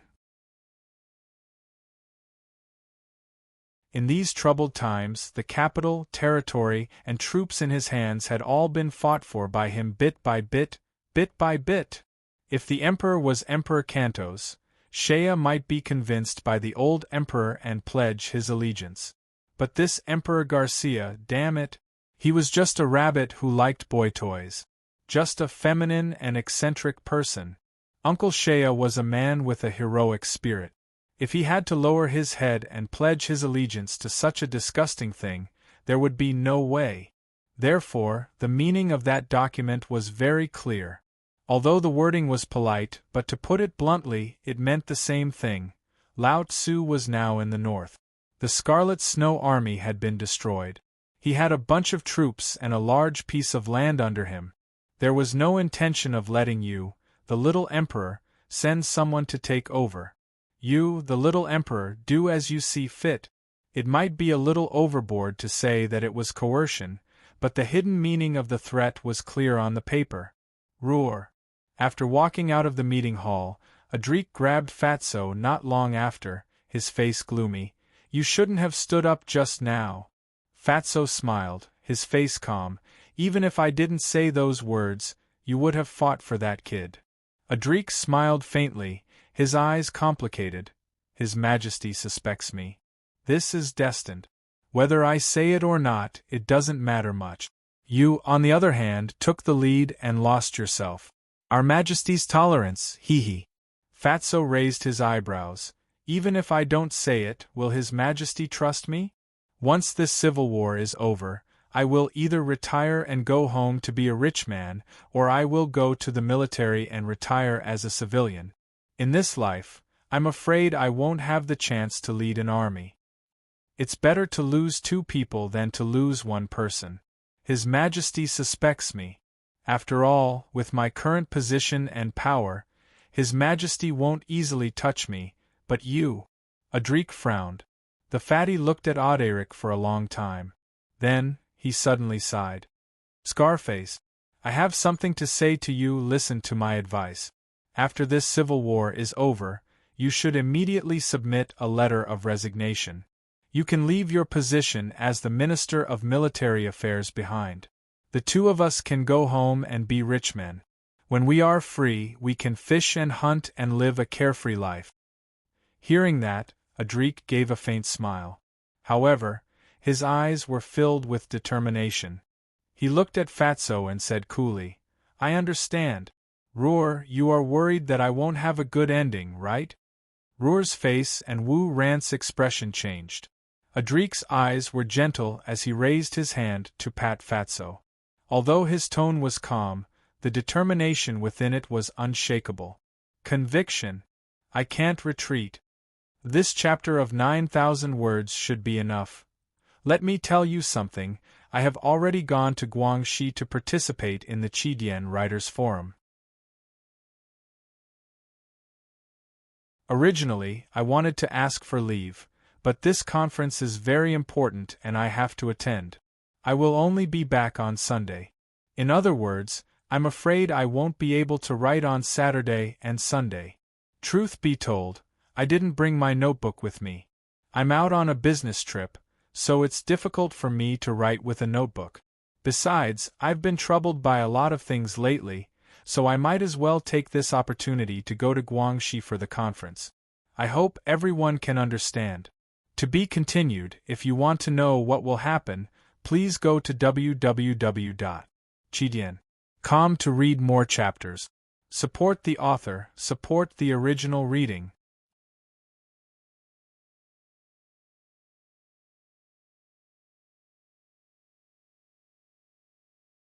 Chapter 481.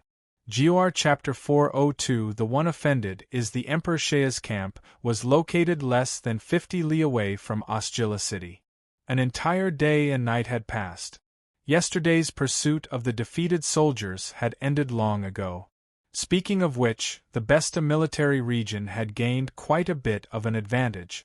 Back then, Shea had led his cavalry forward, leaving behind a large number of prisoners of war. This allowed the Besta military region to benefit. Back then, Shea had taken the lead and the Besta military region's cavalry was inferior in terms of elite quality. Thus, their speed of gathering was much slower. Originally, they had thought that they would not be able to catch up. Unexpectedly, when the main force caught up, they found that not only had Shea killed off most of the defeated soldiers, he had also left behind the prisoners of war. This caused the Governor-General's wife to feel gratified. Such an ally is hard to find in this world. I will do the fighting. The prisoners of war and merits will go to you. Where else can I find such a good thing? The Governor-General's wife immediately gave the order to gather up the prisoners of war. Thousands of Besta military region's cavalry swept the battlefield, and the prisoners of war were herded into the wilderness to be closely guarded. The Governor-General's wife also knew that these prisoners of war would not belong to her. But after all, the spoils of war they had collected could be considered a windfall. The tens of thousands of rebel soldiers who had captured the prisoners of war had piled up into a mountain of weapons and armor. Additionally, most of these rebel soldiers had looted and plundered Ostjilla city for many days after the fall of the city. Be it the officers or soldiers of the rebel army, all of them had gotten their fill of loot and their bags were quite full. As a result, all of these items were seized and given to the Besta military region. In the beginning, the Governor-General's wife did not expect to get so many benefits. Looking at the small mountain of items before her, the Governor-General's wife was stunned. Gold and silver utensils, all kinds of goods, even some silk and furs. Many of the rebel soldiers had lost their weapons when they were defeated. However, they did not forget to keep the loot from Ostjilla city. Faced with such a windfall, the Governor-General's wife did not hesitate. She gave the order to split the loot in half and immediately sent men to deliver it to Shea. The other party had helped him fight the battle, and the physical work had also been done by the other party. Not only did he not shed a single drop of blood, but he also received so many things. It would be too despicable of him to take everything for himself at this time. Of course, Shea would not refuse these gifts. After accepting them without hesitation, he immediately issued an order as the Commander-in-Chief of the National Defense Army. All the soldiers of the National Defense Army were to stay where they were and wait for my order. Without Shea's order, they were not allowed to take a single step toward Ostjilla. The governor's wife carried out this order without a word. However, in her heart, this shrewd woman couldn't help but have a trace of doubt.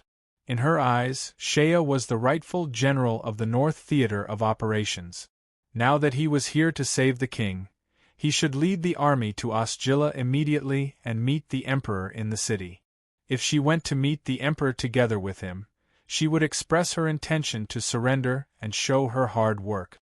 Then, everything would be settled.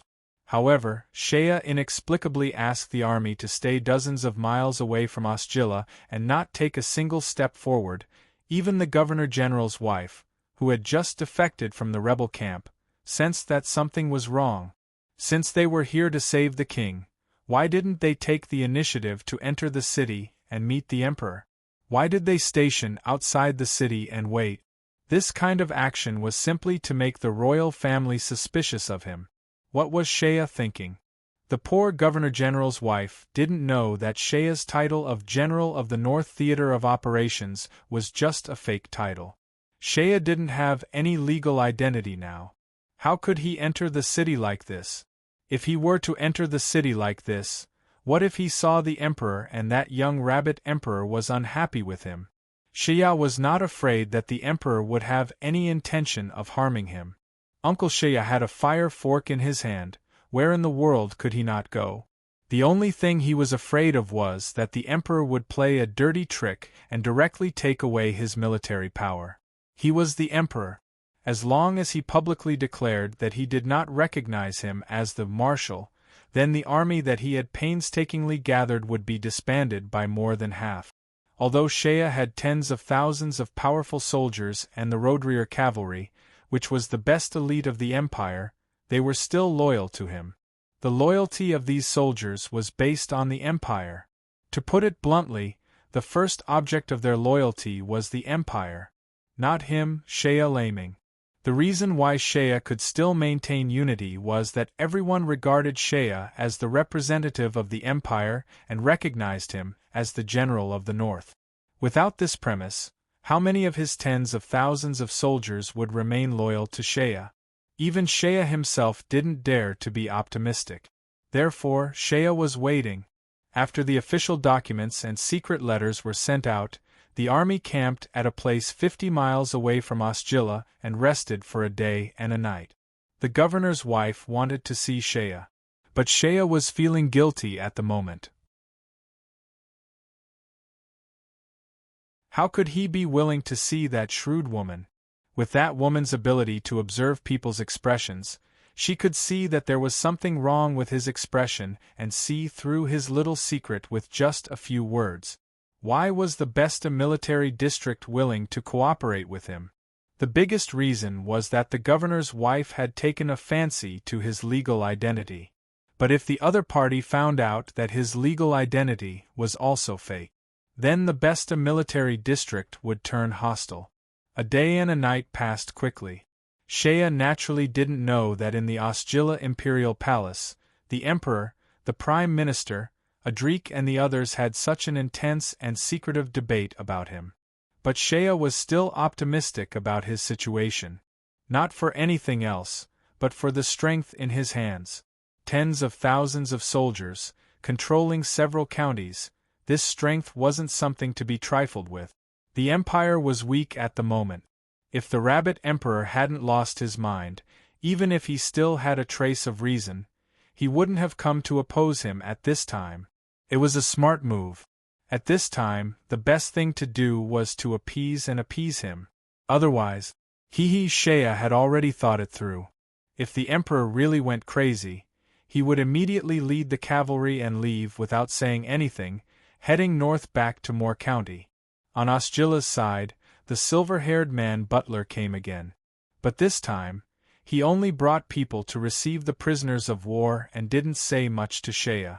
It seemed that General Butler had also noticed that something wasn't right with Shea's army. This situation was very delicate. Shea had deliberately left Sharba and the others behind in this expedition and personally led thousands of cavalry here. He also had some ulterior motives. Although Sharba and the others had a very close relationship with him, they were still legitimate military officers of the Empire. Moreover, they were under the direct command of General Adrik. If the Empire was really determined to take away his military power, then Sharba and the others would have to choose between their friendship with him and their loyalty to the Empire. Shea didn't dare to guarantee that Sharba and the others would stand by his side as usual. Don't forget, Adrik's influence on these people who had come from Rodria's cavalry was extremely far-reaching. If General Adrik didn't support him and made it clear that he wanted to take away his military power, then Sharba and the others might not really dare to support him. He simply left them at home and didn't bring them along. On one hand, it was for his own selfish reasons. On the other hand, it was to avoid making things too difficult for his good brothers if he needed to make a choice. In this way, he waited for a day and a night. Even when General Butler brought people to receive the prisoners of war, Shea still maintained a calm appearance. But in fact, after a long time, he couldn't help but feel nervous. Finally, just when Shea himself couldn't help but waver a little, the person he was waiting for finally came. The Empire's Minister of Military Affairs, Sir Adrik, personally went to Shea's military camp to visit. Adrik's arrival was in the evening of the second day. He didn't bring any troops, only a few dozen cavalry guards with him, and came from afar on the main road. Shea had received the report from the scouts very early on. When he heard that Adrik only brought a few dozen cavalry guards, Shea finally breathed a sigh of relief. It seemed that he had made the right bet. Adrik came in person with only a few guards, which was enough to show the Empire's attitude. There was no intention of bringing troops to forcibly take away his power.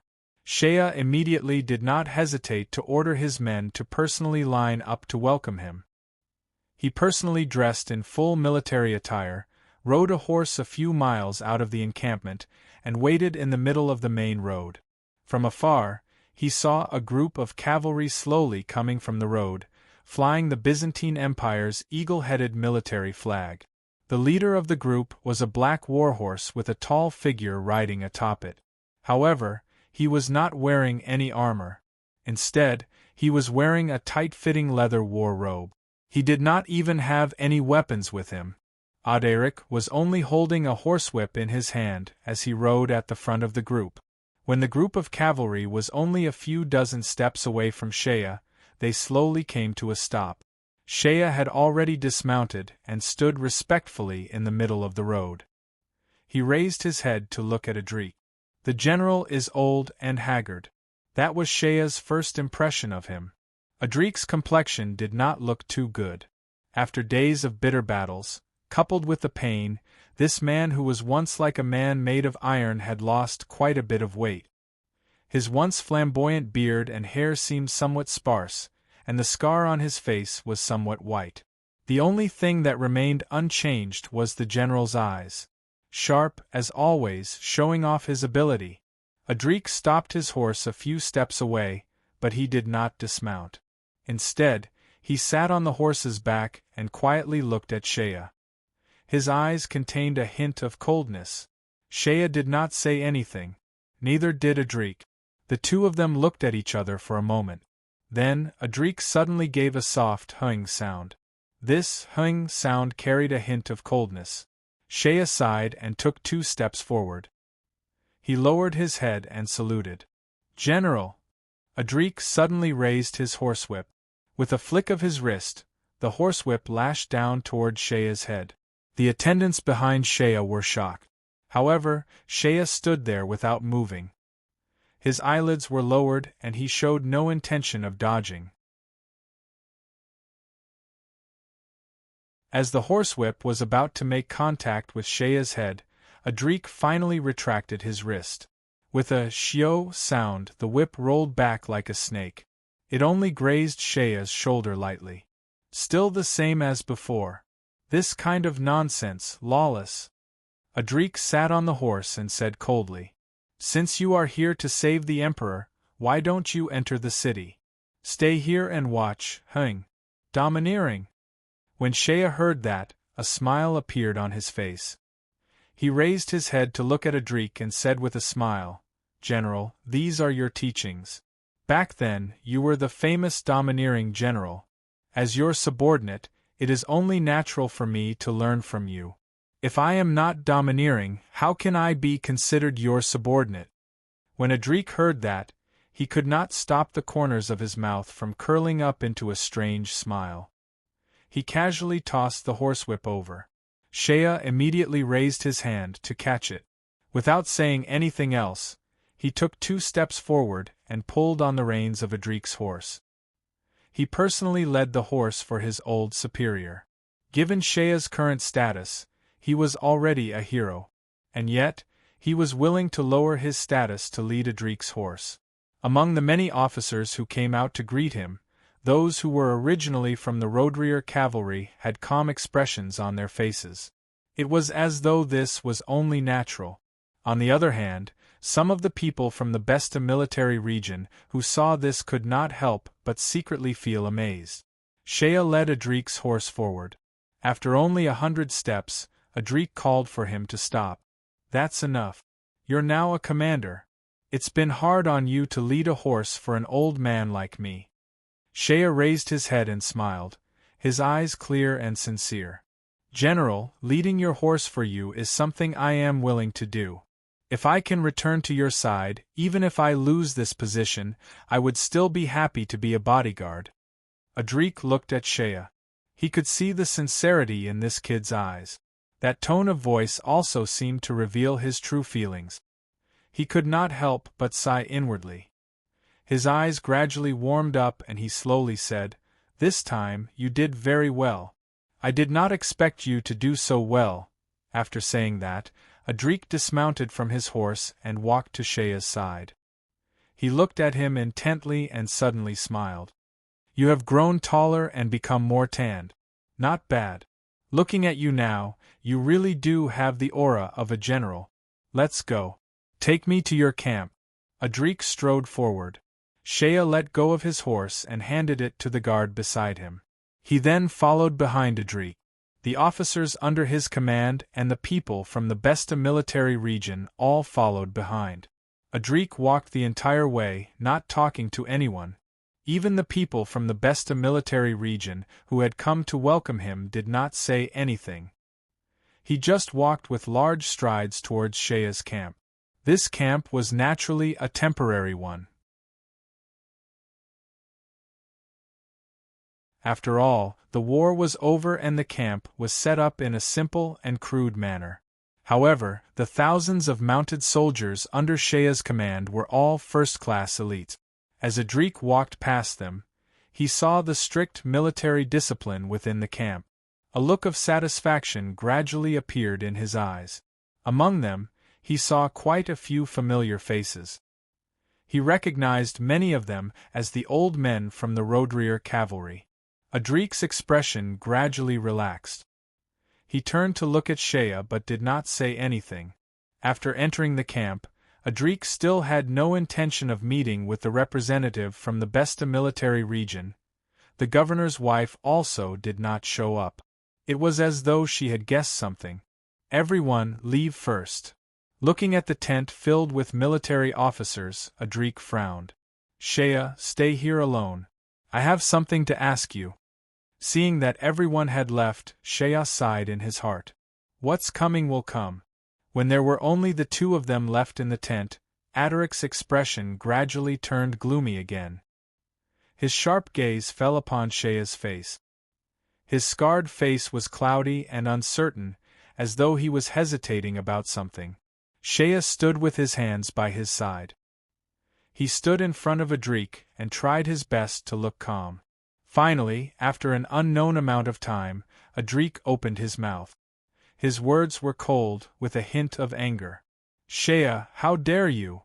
Hearing this, Shea could only touch his nose and said with a wry smile, General, it seems that my courage has never been too small.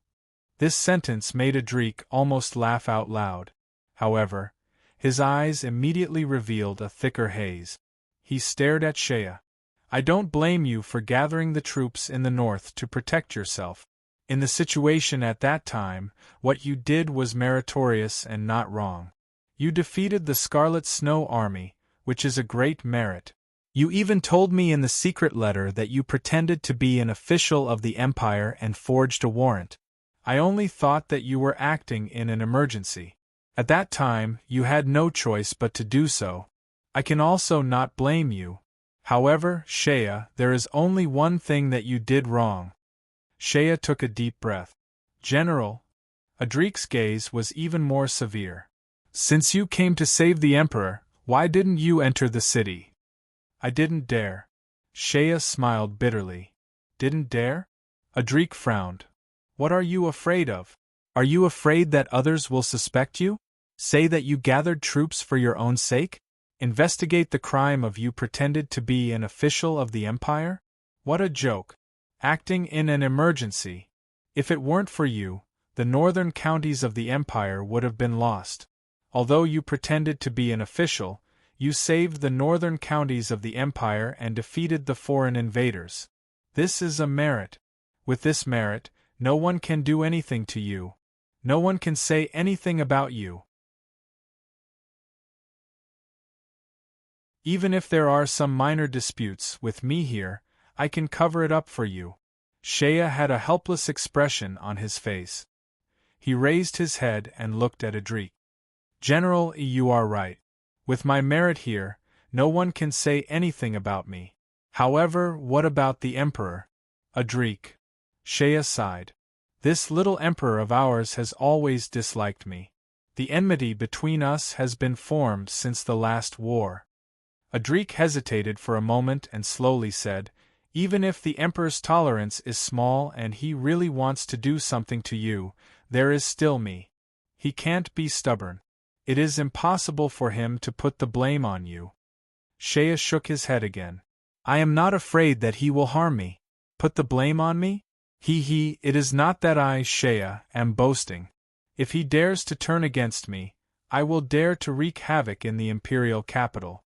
I also don't think that the Emperor will do anything rash in public. If he were to put the blame on me at this time, he would lose the morale of the army. He is not that stupid. What I am afraid of is not that. What I am afraid of is him. You are afraid that he will take away your military power. Shea shrugged his shoulders, but didn't deny it. He is the Emperor. If he were to open his mouth and give me a fake title, leave me idle in the imperial capital, and then send someone to take over my troops, then I wouldn't be able to do anything. He is the Emperor. With the legal title, how can I resist? Adrik stared at Shea. This is the Empire's army. It is the Empire's land. Even if the Emperor sends someone else to take over, it is not wrong. Could it be that you are so greedy for power? Shea seemed to smile.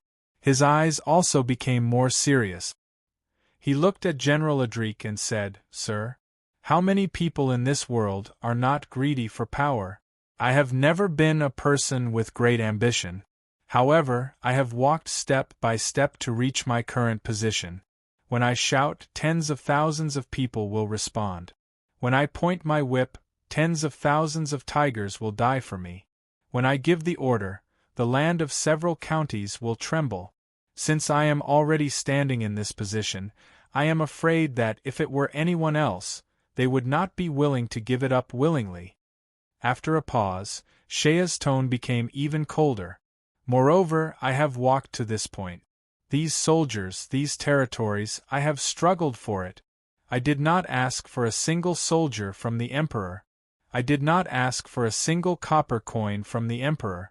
I have painstakingly worked hard, risked my life, licked the blood on the blade, and walked on thin ice. After several life and death struggles, I have fought for this little bit of wealth. If you want me to just give it up, fine. But it must be someone I am convinced of. Sir, if you are the ruler, as long as you say the word, I will immediately throw everything away and go to your side to lead your horse. But that emperor, he is not worthy.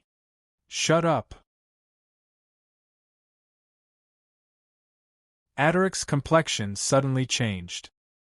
He strode to the entrance of the tent and looked outside, then turned his head to look at Shea and sternly shouted, You are not allowed to speak such nonsense.